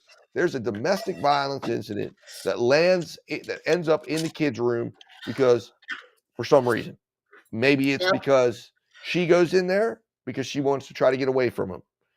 And he's, pursuing her. It was first degree they charged him with. Well, because the theory on the cases that he went in, I mean, I don't understand how this jury even gets there with evidence they have. That the intent was that they're saying he went in and killed his kids for no reason. The 5 individual discharges. The defense emphasized Shirley's alleged lack of cooperation, reluctance to allow JJ to interview. No, Danny. She wouldn't let him. She wouldn't let him interview. Phone not provided. They were not able to investigate her phone because she never turned it over to law enforcement for them to look at any kind of communication that happened that night. 911 call behavior. Does not call 911 from her phone and goes across, and the phone that she is using to dial 911 is Daquan Evans. Lack of witness testimony. A stipulation was entered that JJ had no memory of the events. She didn't testify, and highlighted that she didn't testify, limiting the explanation. And then the DNA exclusion said that Shirley could not have done this. She's excluded from the DNA on the gun. She never touched the gun, at least not the grip and the trigger. So you see how the prosecutor did that? And this is where I have the wrongness of it. The prosecutor says, she tells the jury, and they understand what they're doing. That jury's hearing that. So what they hear is, oh, her gun, when they're arguing back there, they go, well, she couldn't The reason why he's guilty is her DNA was excluded. No, it wasn't. It was not found on the trigger. It was not found on the gun. There was other DNA profile found on other areas of the gun that were inconclusive. And not every area of the gun was tested as per the DNA expert. So it was not done. So there was questions about who was on there. So technically speaking, there were 3 DNA profiles found on that gun. There was 2 that were identified and 1 that was not. Her behavior afterwards is typical of a person who's just going through a serious traumatic event. Oh, really? Yes, it is, but it's not the event that you would think when you would think you'd be fearful of the guy who just shot your kids. Yeah. So the defense attempted to create reasonable doubt by suggesting Shirley Bass might have been involved. They did not present definitive evidence directly implicating her as a shooter. Instead, they highlighted inconsistencies, untested evidence in her behavior following the incident. The prosecution maintained that the physical evidence, particularly the trajectory analysis, and Jermaine Bass's own statements about the accidental discharge, pointed solely to him as the shooter. And of course, as we all know, in Columbus pointed out yesterday, and we all know this, the state is not required to show a motive. They're just required to say, gun in hand, trajectory says he's guilty. We don't know why. He's guilty. Now, they were required to show premeditation. And what they were doing was they were trying to show that this had to be a premeditated act because he had to fire each shot. So premeditation can be formed in the moment. Yeah. So maybe the first shot, he just starts firing, but each one they're saying he had to boom, boom, boom, boom, boom, boom. It's a lot of shots if somebody's actually shooting their kids. It makes no sense, though. So what makes sense, though, would be is a struggle, right? And maybe the 8-year-old boy's involved. Like, he's 8. He's going to jump in there. If dad and mom are fighting, he might have jumped up.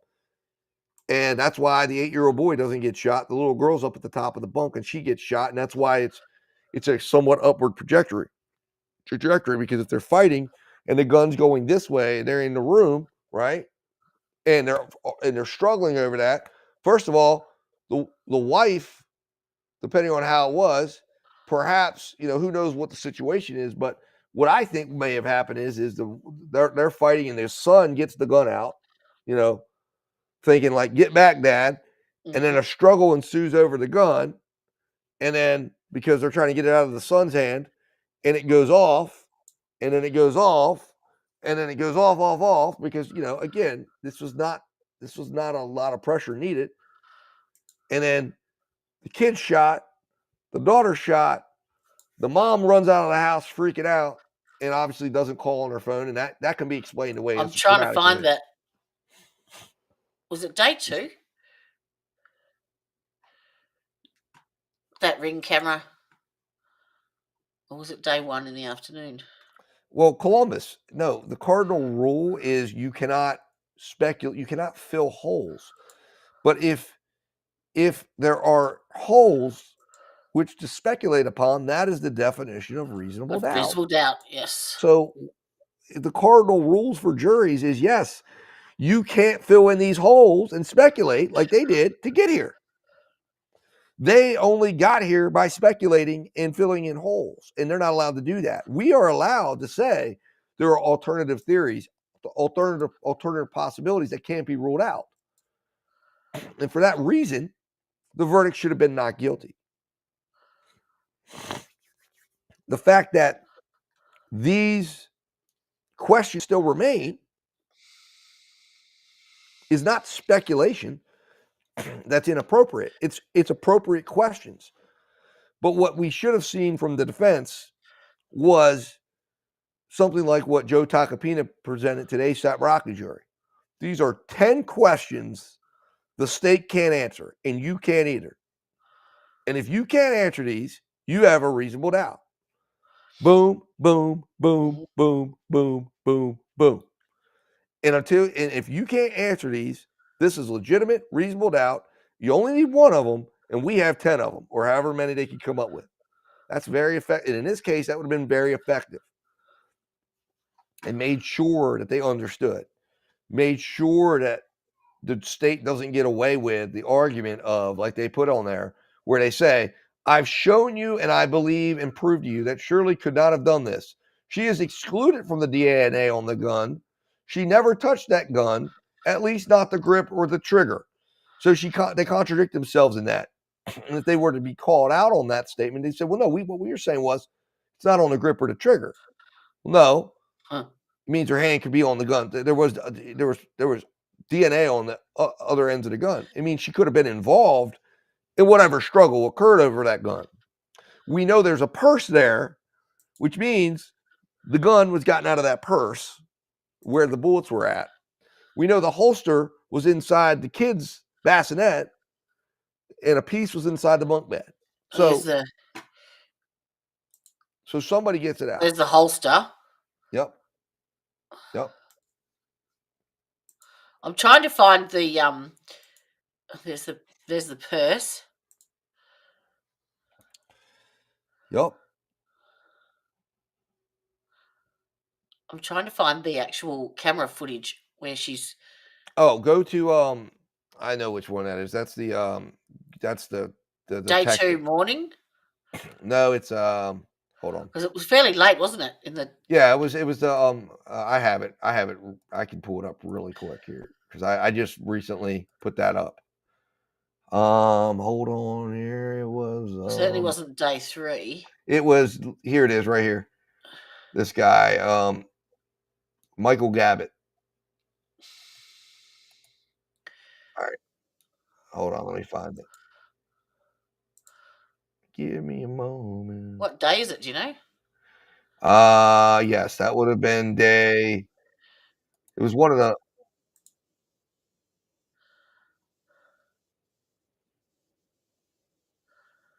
Oh dang! I didn't put what day it was, but I think it was day 3. It was like not day 3, day 2. It would have been the evening, either end of day 2 or beginning of day 3. No. End of day 2 was the medical examiner and the niece and the sister. Hold on, here we go. Because this is testimony. Day 3. Anyways.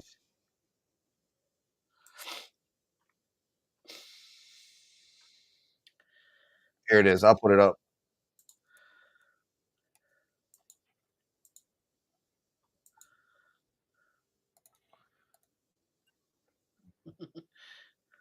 That's the noise that scared the shit out of me before.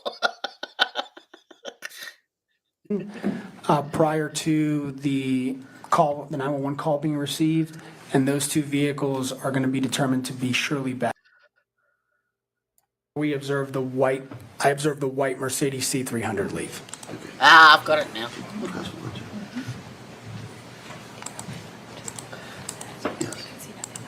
Okay, we're going to move through this because it's. Here's where they walk through the entirety of military time. It's going to be 10 p.m. on here the it is. video. This is when she arrives home and everything. And which we know now is 10:11 p.m. Correct. Okay.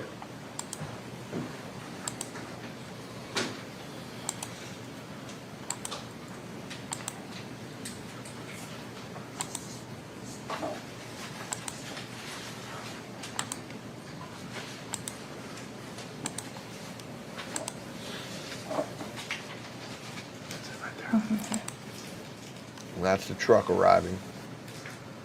And he goes out first, doesn't he? Yep, you see him. In his trackies. Yep. Now we're going to get to see the whole. That's why this evidence is really critical because it's. Go ahead. There it is.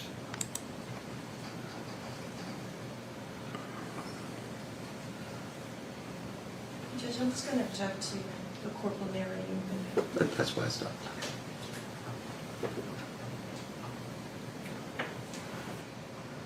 Yeah, there's a bit of the in-camera footage in that angle that shows her walking backwards and forwards. Oh yeah, it's coming up. But we'll watch this because this will be important. It's going to it's going to show her arriving too. We want to see if she has that purse when she's arriving. So here he comes. But yeah, you're going to see her pacing in and out right in here.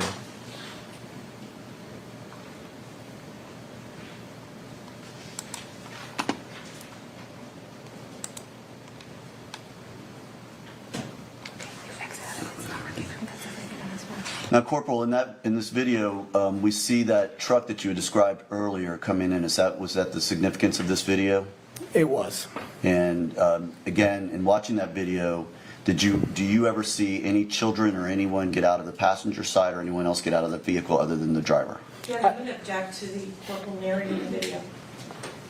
Right, overruled. I do not.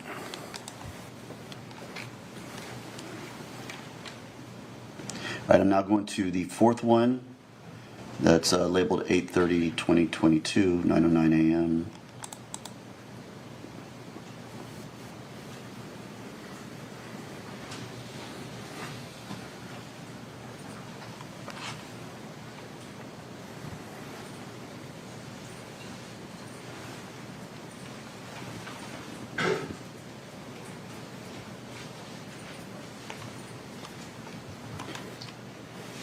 All right, Corporal, what is the time on this particular video at this time? It's going to be 10:18 p.m. with 34 seconds on August 29, 2022 on the video. Okay. And what's the real time on that? It's going to be 1 minute ahead of that approximately. So 10:19 and 34 seconds. Okay.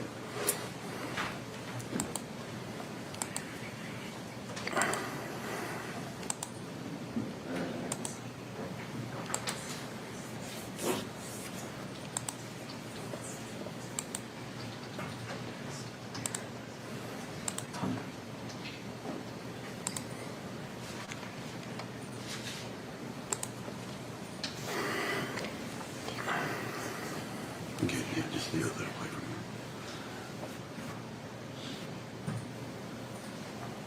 here. I think it's earlier. I think Corporal, once just you get to, for Jerry, where are we looking at here? You're going to be looking just to the right of that Titan, to the left of it in the video, but to the right of it physically to the vehicle, which is where Shirley Well, here she is. Bass's This is her Mercedes is arrival. going to pull back in.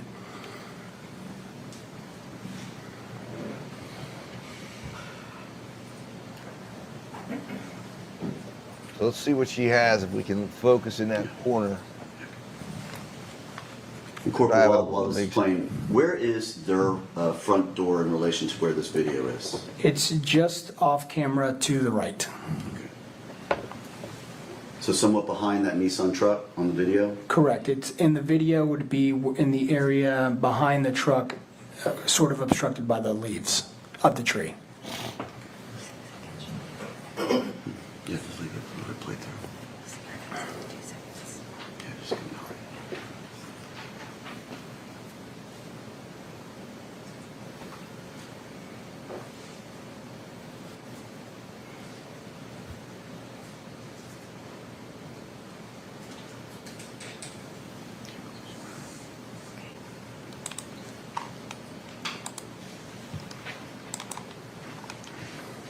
Now we're going to the fifth one down the line. Now what's the time on this one?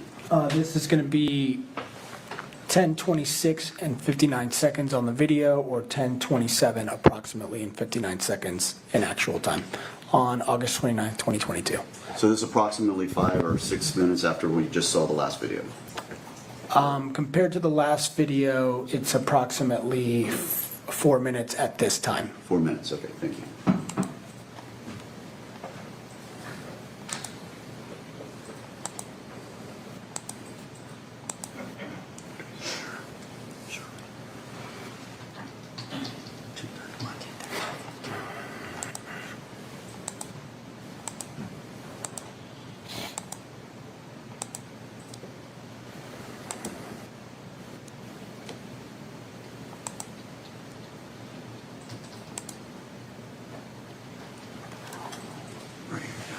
So Detective, we've moved forward a little bit on the video. We're now at what would be 10:30, 37 seconds, or 10:31 in real time. Correct. Okay, thanks.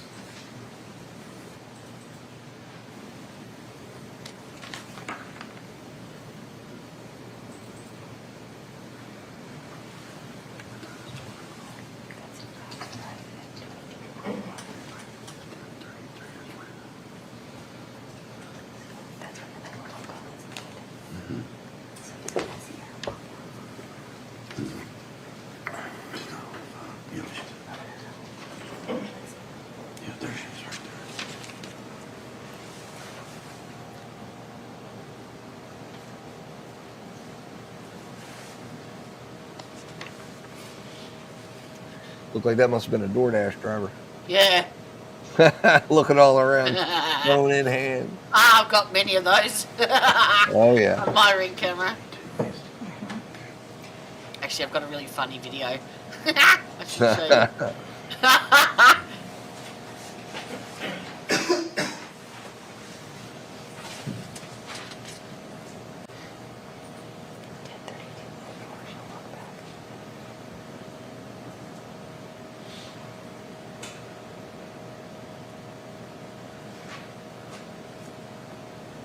Yeah, see, after Here this, she is. All right, there she is. Where is that? Why did I miss that? Oh, What time on the video Detective, is it? it's now 10:33:10. We see an individual walk past. Did you ever That's identify who her. that individual was? I did. 22. Who was that?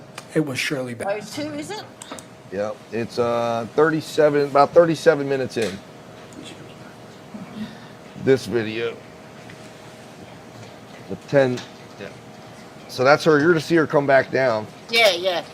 And she'll be frolicking there for a minute. 22.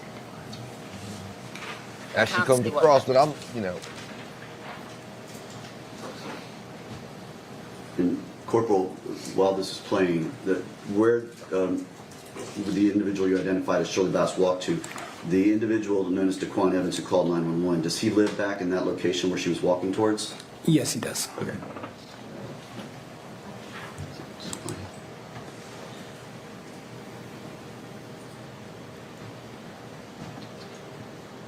And there she is. Does she have a phone? Yeah. No, she doesn't have her phone. No. Where? No, there's no phone. She comes back out a few times, so. Or freeze it. Hold on, I'm gonna make sure I want to see what. I can't see what the camera time says. There at it the is. top. Okay, there's no phone. Look. She's got no phone in her hands.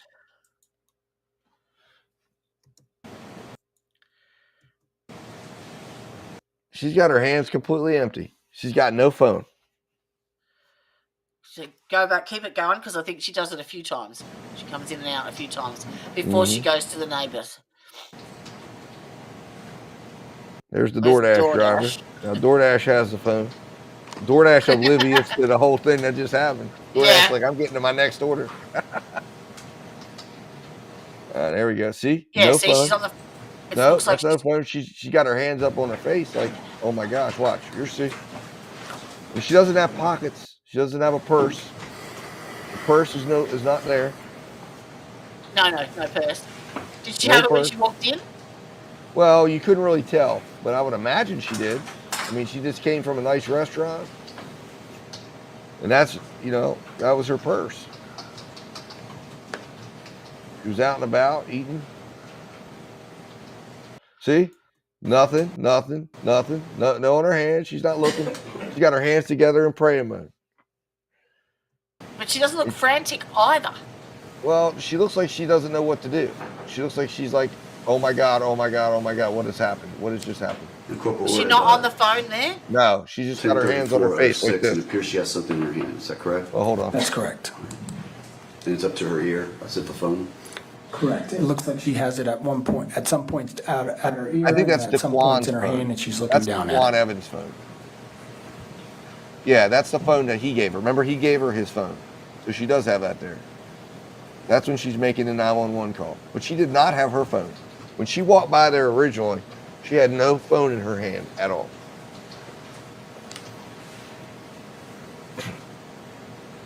And you get a good clear shot of her hands, like when she's right around here.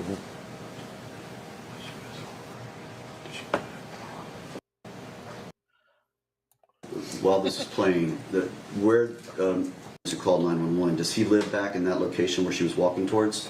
Yes, he does. Okay.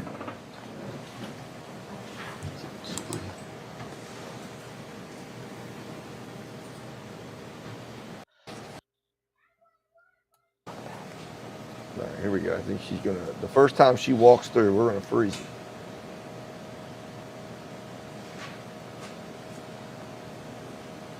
On There my she is. copy. There she is. There she is. No purse. Nothing. No purse. No phone. That's nothing. when she arrives. Is it? No. This is when she's coming over. Her apartment's over here. This is when she's walking towards Daquan Evans' apartment. Oh. And there's her Oh, I got it hand, nothing backwards. in her Okay. hand, nothing in her hand. No. Look, nothing in So that we hand. didn't catch her coming in No, that was from the car? her car is here. Jermaine's car is here.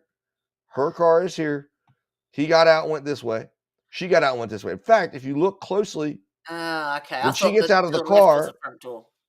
there's activity over here. So they're walking behind here. So if you look closely, you see the same thing over here.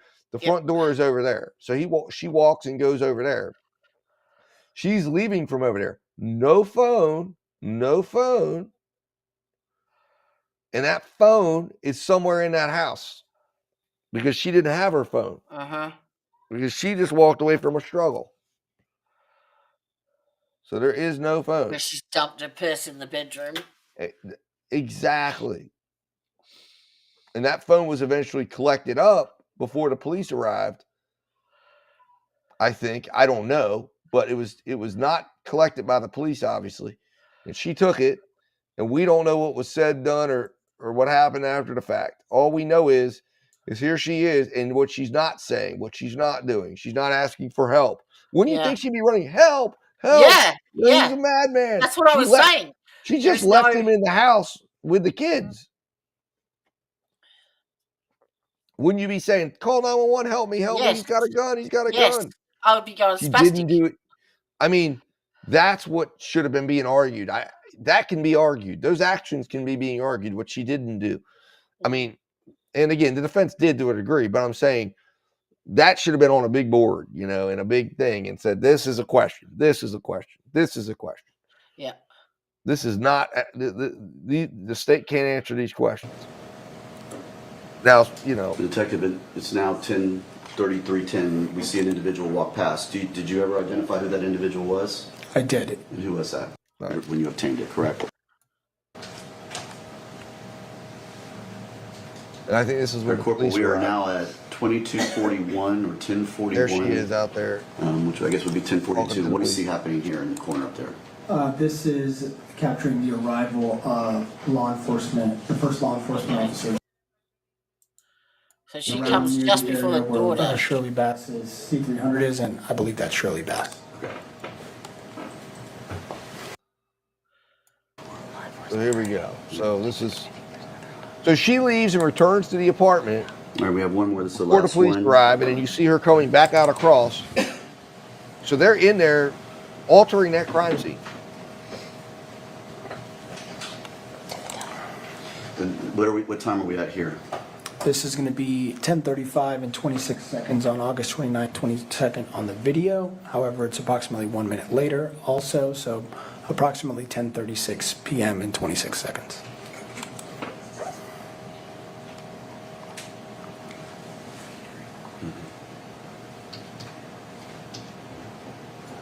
You say 10:26? Yep. Listen, this case, I guarantee you, will be pursued at some point from the Innocence Project at some stage, because there's something wrong with it in a big ass way.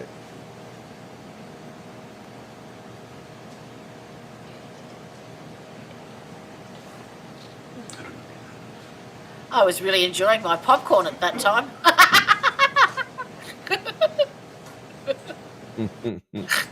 As I'm watching his meat. So there she is. I think she goes back. I think she leaves. I just went back a little bit. Well, that's the DoorDash driver. It appears she has something in her hand. Is that correct? She's got something in her hands. That's Okay. Points out at her ear, and then at some points in.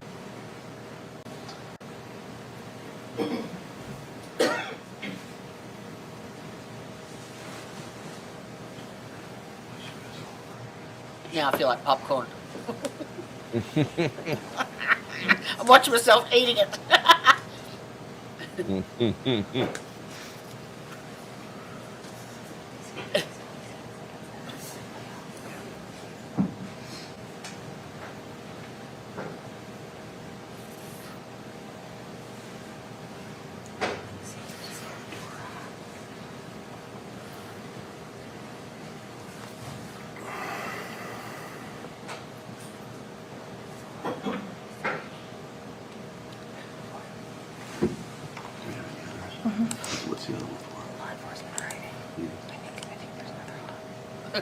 Law enforcement driving. Yeah, we have one more. This is the last one. I guess we don't see her disappear because she walked off with the phone. 35 and 26 seconds on August 29th, 22nd on This the is the video. law enforcement However, it's arrival. approximately 1 minute later also, so approximately 10:36 p.m. and 26 seconds.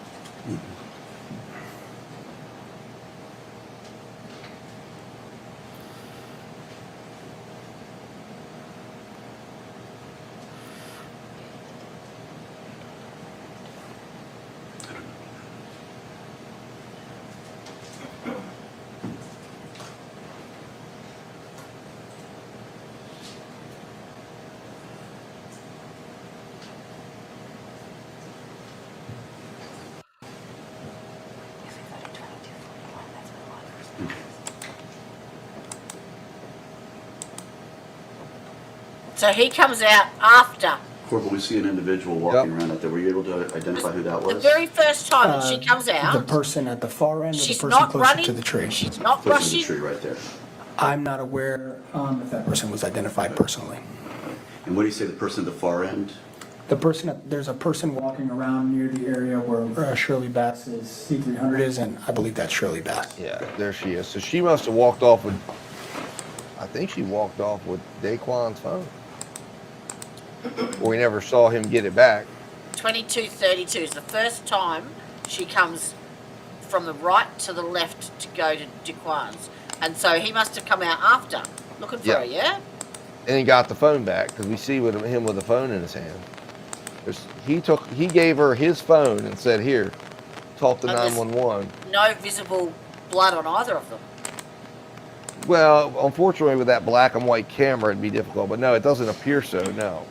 So this is before he's there gone could have into been red spatter. light. Well, here's the thing: they didn't examine her, Jody. This is before he's gone in and brought JJ downstairs. Then. All right, Corporal, we are now at I would assume 22:41, so. 10:41, which I guess would be 10:42. What do we He's see running all happening around in the now. corner up there?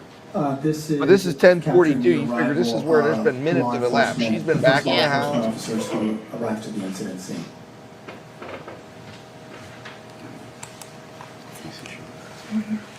And do we see the law enforcement interaction with Ms. Bass at that time? We do. Okay.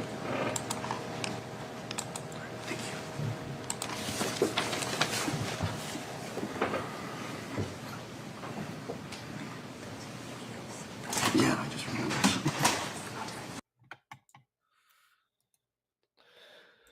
So there it is. Dispels the idea she had the phone in her hand. Further evidence, in my opinion, of the fact that she fled out of that area because her purse was the purse found in that room was the purse she had with her that night, and is in fact the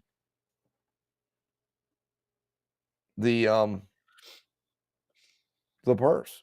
I mean, it shows that she came home. There was 8 minutes elapsed between when she arrived and when the gunshots rang out.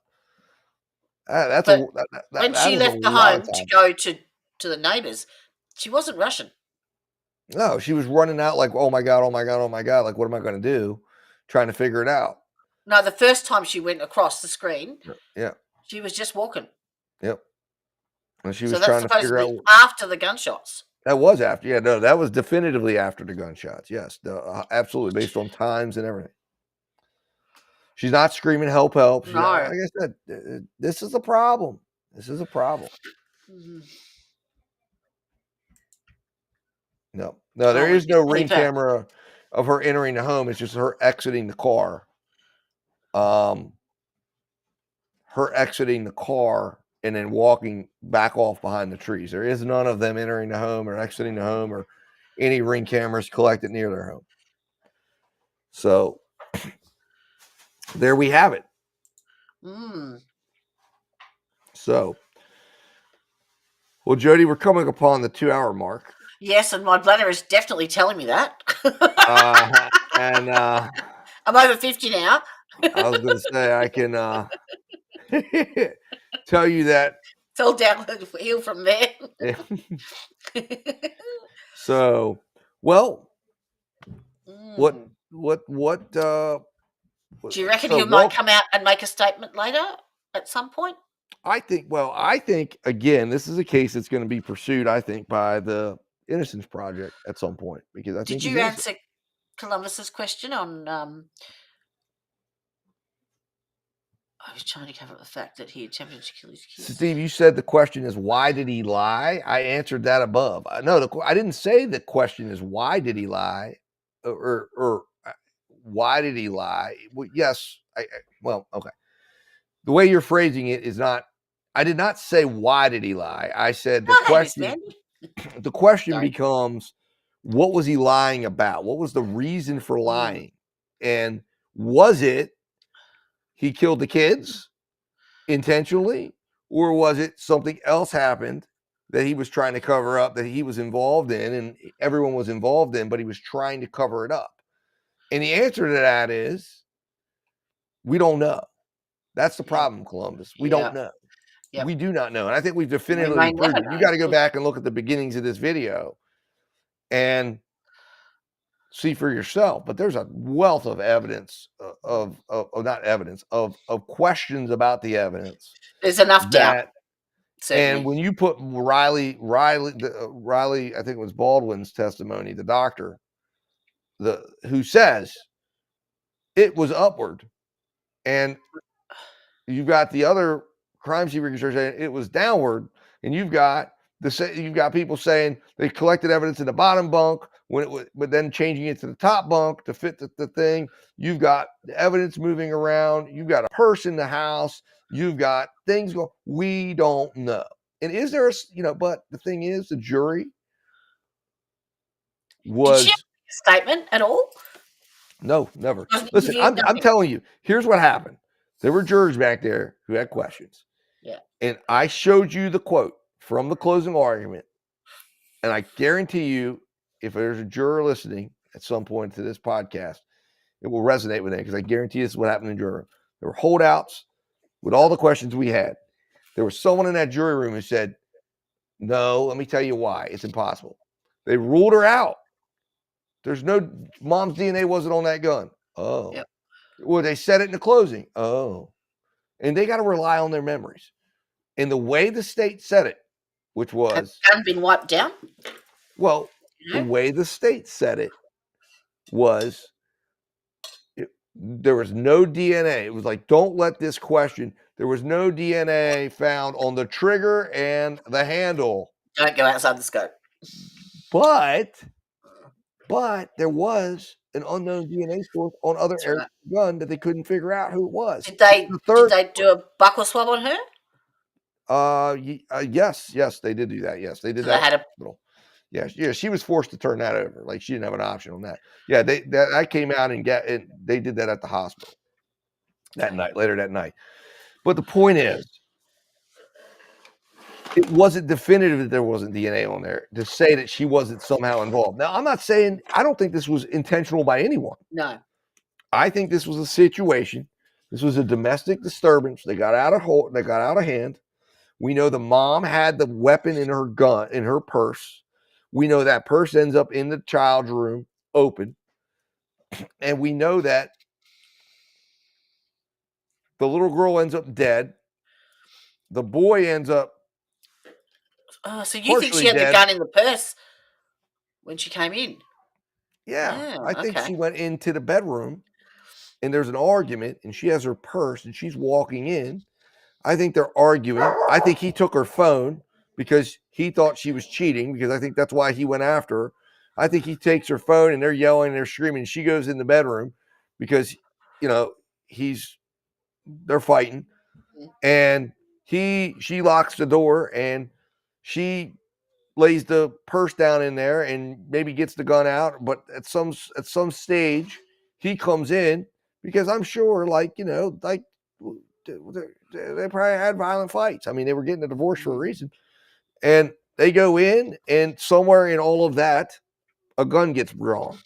And again, what I think it is it's the little boy defending his mom and pulls the gun out of her purse because she lays it down in there and is in there like, kids, please. And the boy gets down and grabs the gun. And then she said, and then when he comes in, he's pointing it. And he may have even fired it once, which is why there's the ricochet that goes into the bottom of the mattress. And then they go to grab the gun, and the mom jumps on it, and everyone's jumping on the boy. And then at the end of the day, that's why the mom's out there, oh my God, oh my God. And that's when her reaction, I don't know what the F just happened. I don't know what the F just happened. Do you want to watch the verdict to sign us out? Sure. Yeah, I think we should do that. Yes. Here we go. You have it pulled up? Let's do it. I certainly do.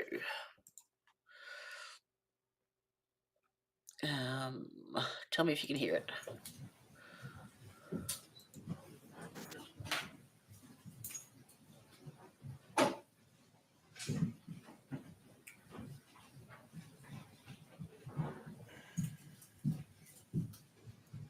All right, be seated. My understanding is you all have reached a verdict. Is that right? Yes. If you would hand the verdict form to the bailiff for me. You're trying to do it, and I'm trying to do it. Ah!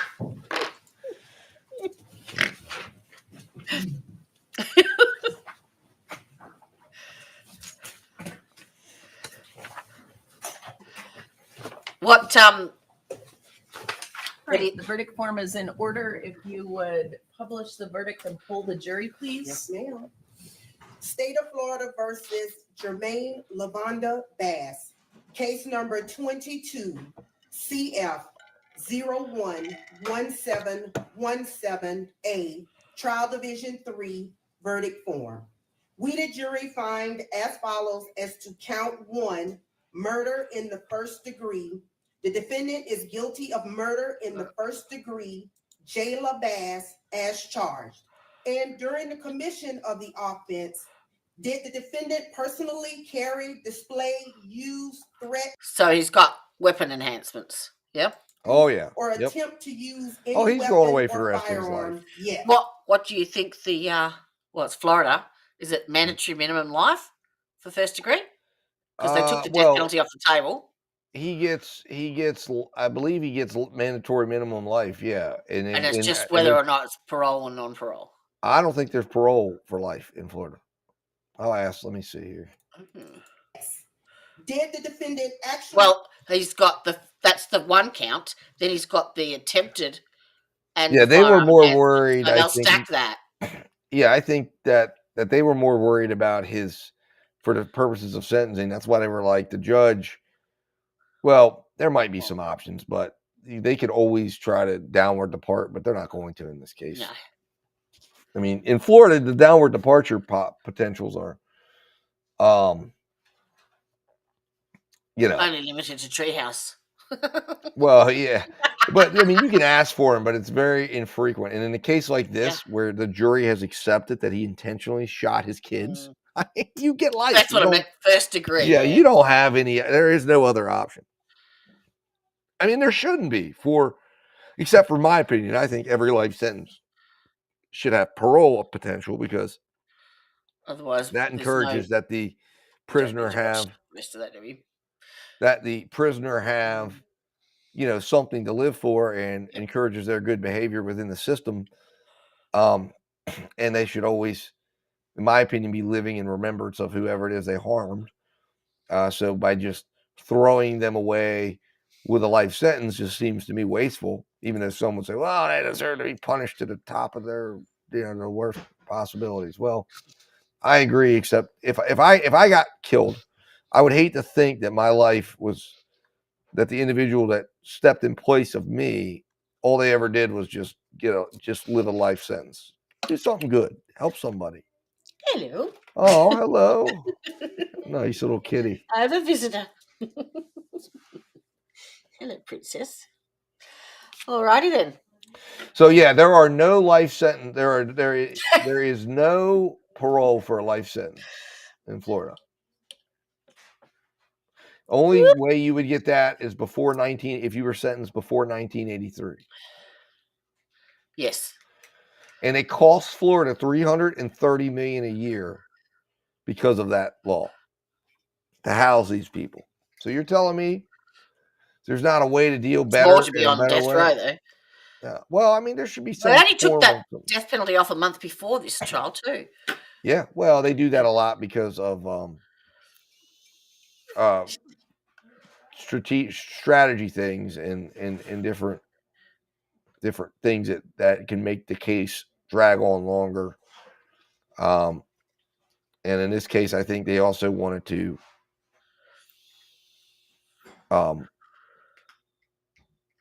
not. They figured that the jury might be more apt in this case to convict if it was facing life and not death. Yep. Because I would have think thought a lesser included would have been where I you got, thought they might go that route, but again, like I said, I guarantee you, the way it went down, yeah, they're sitting around that table. I've been back there in the jury room. There's 2 or 3 or maybe 1 holdout, and they tell them, "Listen, here's the deal.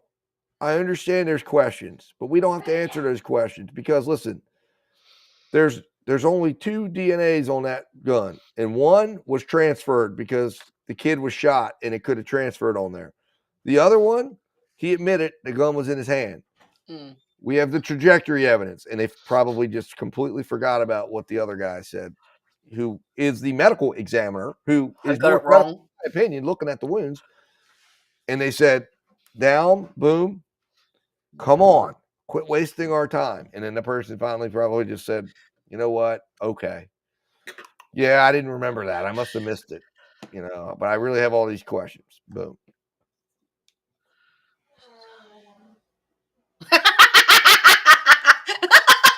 You just blew their nose.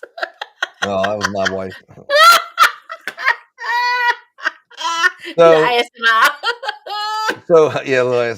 So Columbus, just to address Columbus, listen, here's the problem. Unanswered questions are doubt.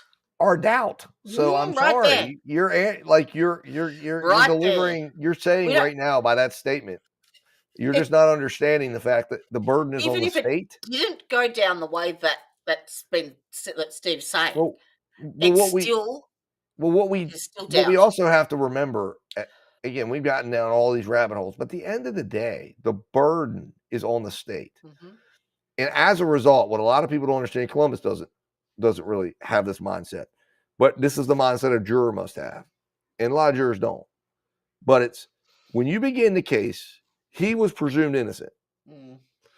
If there's a conflict of evidence that you cannot explain, it breaks for the defendant.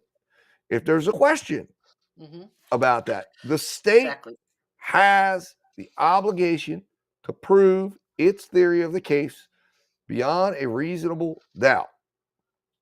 And above all, without question. End of story. So if there are unanswered questions, it's doubt. It's doubt. You can't speculate to get to beyond a reasonable doubt. And that's what this jury was required to do. So there it is. But I understand. Listen, what I don't understand is why like the vilification of the man. Like it doesn't make sense to me. I mean, and really honestly, step back before you move forward and cheer on this for him, because if this is all we need, it comes in many different forms. Yep. Car accidents. Yep. Accidents at your house. And believe me, you may think today, you're like, I'll never be there. You don't have any control over accidents. Nope. And then you don't have any control over whether or not the police believe it wasn't. And you can have a federal investigation. Yeah. I mean, listen. And still. Listen, when the police decide that you did something and they have millions of dollars to prove it, even in this case, they didn't do a good job. They left a lot of unanswered questions but it demonstrates that a prosecutor can take that case and argue it to a jury. And that's exactly what Steve Gosney, when he came on, he said that in Florida in particular, a lot of the population down there now is people that are pro the death penalty. Yeah. And then you add that to the prosecutorial system that has, unlimited resources and has elected people in to be more biased to prosecution, then you are set. Like, Yep. this is the jury But see, pool the is thing tainted that's already. the scary part that people don't understand is like, I talk about the presumption of innocence all the time, like it's some finite thing. But the scary But they're part not is that presumed innocent anymore, I don't think. well they are, but the jury. It's also the concept that the jury is the decider of what's fact. That's what like all those jury instructions are. You get to decide what you like. Yeah. You don't like just because a witness lies, the jury, just like Columbus is saying, Yeah. and Columbus is doing there. Hey, I'm taking the part. The gun's in the hand. Yeah. Everything else is a lie, but I'm okay with that. And then they But the come by and they mindset say, is, and then will they they've be decided charged? that the most credible evidence is that gun Mhm. expert that says the trajectory was Yep. downward. And once you Yep. accept that, gun in hand, downward trajectory, Mhm. and then you say, okay, his DNA's on the trigger, his DNA's on the handle. The kid couldn't have been shooting in that direction. Yes, it rules it out. And then you are there at beyond a reasonable doubt. But the problem is that what you're using to get there, that is not what none of it is what it said. It's not actually, even by the testimony that was presented on all of those issues, it's not beyond a reasonable doubt. But the jury is being argued to say, accept this, and you don't have to worry about motive, and you don't have to worry about any of this. Of course, it's up to the defense to make the better argument. They did. They lost. No. But at the expense, but it should be something that it should give great pause. Because they didn't have a defense, is there more grounds for appeal or not? Because they didn't preserve any record, did they? What's that? Like, because they didn't put on a defense, does that mean their chances for appeal are no, they reduced? preserved No? the appeal is within the judge's rulings and the objections and the evidence that was allowed. So, yeah, the lack of putting on, you don't have to put on a defense. So that would not in any way have any bearing on the appeal, because the appeal would have to do with evidence that got to the jury, with limited things that the defense was limited from arguing. And there might be perhaps rulings that the judge made that limited what the defense was going to be able to be put on anyway. So they decided to not go with the defense. So all of that will be examined on appeal. And these lawyers will leave the case because they will, in Florida, they do have a strong belief that you don't let the trial attorneys handle the appeal. Steve Gosney even talked about that. So they will appoint an appellate counsel for him, and then they will go and dig into this case. And look, this case, there is problems in this case. This case, I believe, will be back at some form, at some stage. There will be, it will be relooked in, because this is one that just sticks with you. And yes, Columbus, absolutely, that's what I'm saying. The jury adopted this. 12 people sat in that room and adopted the evidence. So I respect the verdict, but I think at the end of the day, if the jury was able to go back and dig back into the evidence, re-listen to it, and really get into the minutia of it, that those that had doubts would say, oh, wow, I really wish I didn't make that. I didn't change. Well, we've got the ability to go back and listen. They go don't. back and look and have the entire record and in analyze there and analyze all of the problems. They remember when you're on a jury, and I sat on a jury. I mean, so it's all up here, and then you get to take some notes. But you're discouraged from taking notes, because what they really want for you to do is listen to this testimony. And when you're making notes, believe it or not, every time you write something, you're starting to formulate an opinion. Bias, and you're creating bias. And the next thing you know, you're going down a road. You've made of your decision bias. before you go into deliberation. But here's the thing. I don't think most jurors really sit there and go, I'm going to purify my mind. A lot of these jurors, I'm sure, made a decision he was guilty. They make a decision that they're guilty when they see them sitting over there, regardless of the admonitions of the court. And then they start to formulate that bias. And all what happens is it gets confirmed along the way, and they shut down and they miss. Plus, not to mention, I miss some of these things. You can manipulate data to fit any narrative you have. Yeah, but and it's also the idea too that, like, you're sitting there. These are jurors who have no experience with DNA. They have no experience with police procedures. They have no experience with any of this stuff. and they're sitting there, and all of this is thrown at them. So yeah, it's not exactly surprising Correct. That's that right. we find out that they're missing You things, summed just that like we up missed them. beautifully. Yep. What Dean Summed said. it up beautifully. Yep. Of course, and we respect The it. amount of weight Absolutely. that they apply to it is. No, that's but I their- also respect the process that will continue, and I have faith that in the process that will continue, I think we will see this case back in the news again, maybe even having another trial again, because I think there's more to it. And when you have people who haven't spoken yet, if that you'd be surprised now that obviously this woman cared enough about this man and she was letting him have contact with that child that she might say it's time to speak up. And if JJ knows more, JJ might at some point say, I need to tell what happened. And He'd have to be I deemed competent, believe we are going to see more on this case as this goes on. Now, will it get him out of prison? Maybe not. Will he ever see the light of day? Maybe not. Would I want to be this man right now heading down the Florida penitentiary? He might not survive. He might not survive long enough because he's got the blood of a 5. Was she 3 or 5? I can't remember. 5. 5. Okay. Blood of a 5-year-old girl and the blood of an 8-year-old boy. It isn't going to go well for him. And, it's not a life I would want to be living. I wouldn't want to be living a life ever in prison, but let alone with that there. And it's been broadcast and aired live. He's going to have an X on his back, and they're going to get him. So, but you know what? This is where it is. So, but I believe this case, we will hear about this case again. Hopefully not in the negative for him before this thing gets to work its way through the appellate process, and hopefully at some stage really get to review everything that happened in this 2.5-day trial, and maybe get some answers. But I don't think the answers we were given in this case are anywhere near the truth. That's my opinion. But I respect. I respect the verdict. And as they say, justice is a process. That's right. That's right. That's true. That's this time. Yeah, it is. You missed it last time. All right. Did I miss it last time? Oh, yeah, man, you didn't. I did. I stood there like. Oh no! Okay, I wasn't on my A game then. No. All right, the bladder has spoken.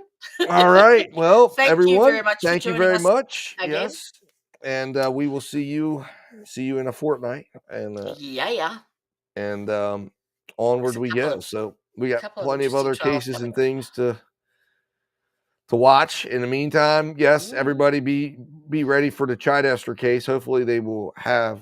They had cameras in there so far every step of the way. I'm sure they will. But that is the Swan Boat Club case out of Michigan. Killed the 2 kids crashing into the. Yes, and they were trying to suppress. Let me tell you, that evidentiary hearing was absolutely hilarious with the judge just going after that defense attorney because he didn't even put the stuff in the motion he needed to, and it was like, this is not even in the motion, sir. And it was like, well, I mean, at the preliminary exam, it's like, what are we doing? But it's going to be an interesting case because the defense is going to be that the blood test that says she was drunk is unreliable. And 2, excuse me. And 2, they're going to say that what caused the accident, which again, a lot of people struggle with, is that you have to prove the alcohol caused the accident. So you can be drunk, you can be driving, but if the alcohol did not cause you to have the accident, that is a viable defense to the part about causing the death, which means she would be found not guilty of the unalivings and all that stuff, and she would be guilty of operating her vehicle under influence of alcohol. So there it goes. There was my wife right there that just popped up. Yeah. So I'm out. No. So that's Steve, get off. Yeah, that's exactly Come right. help me with the kids. Yes. So all right, guys. Well, with that, we will see you soon. And we will. Stay tuned. Until then, let justice prevail. Night. For the record,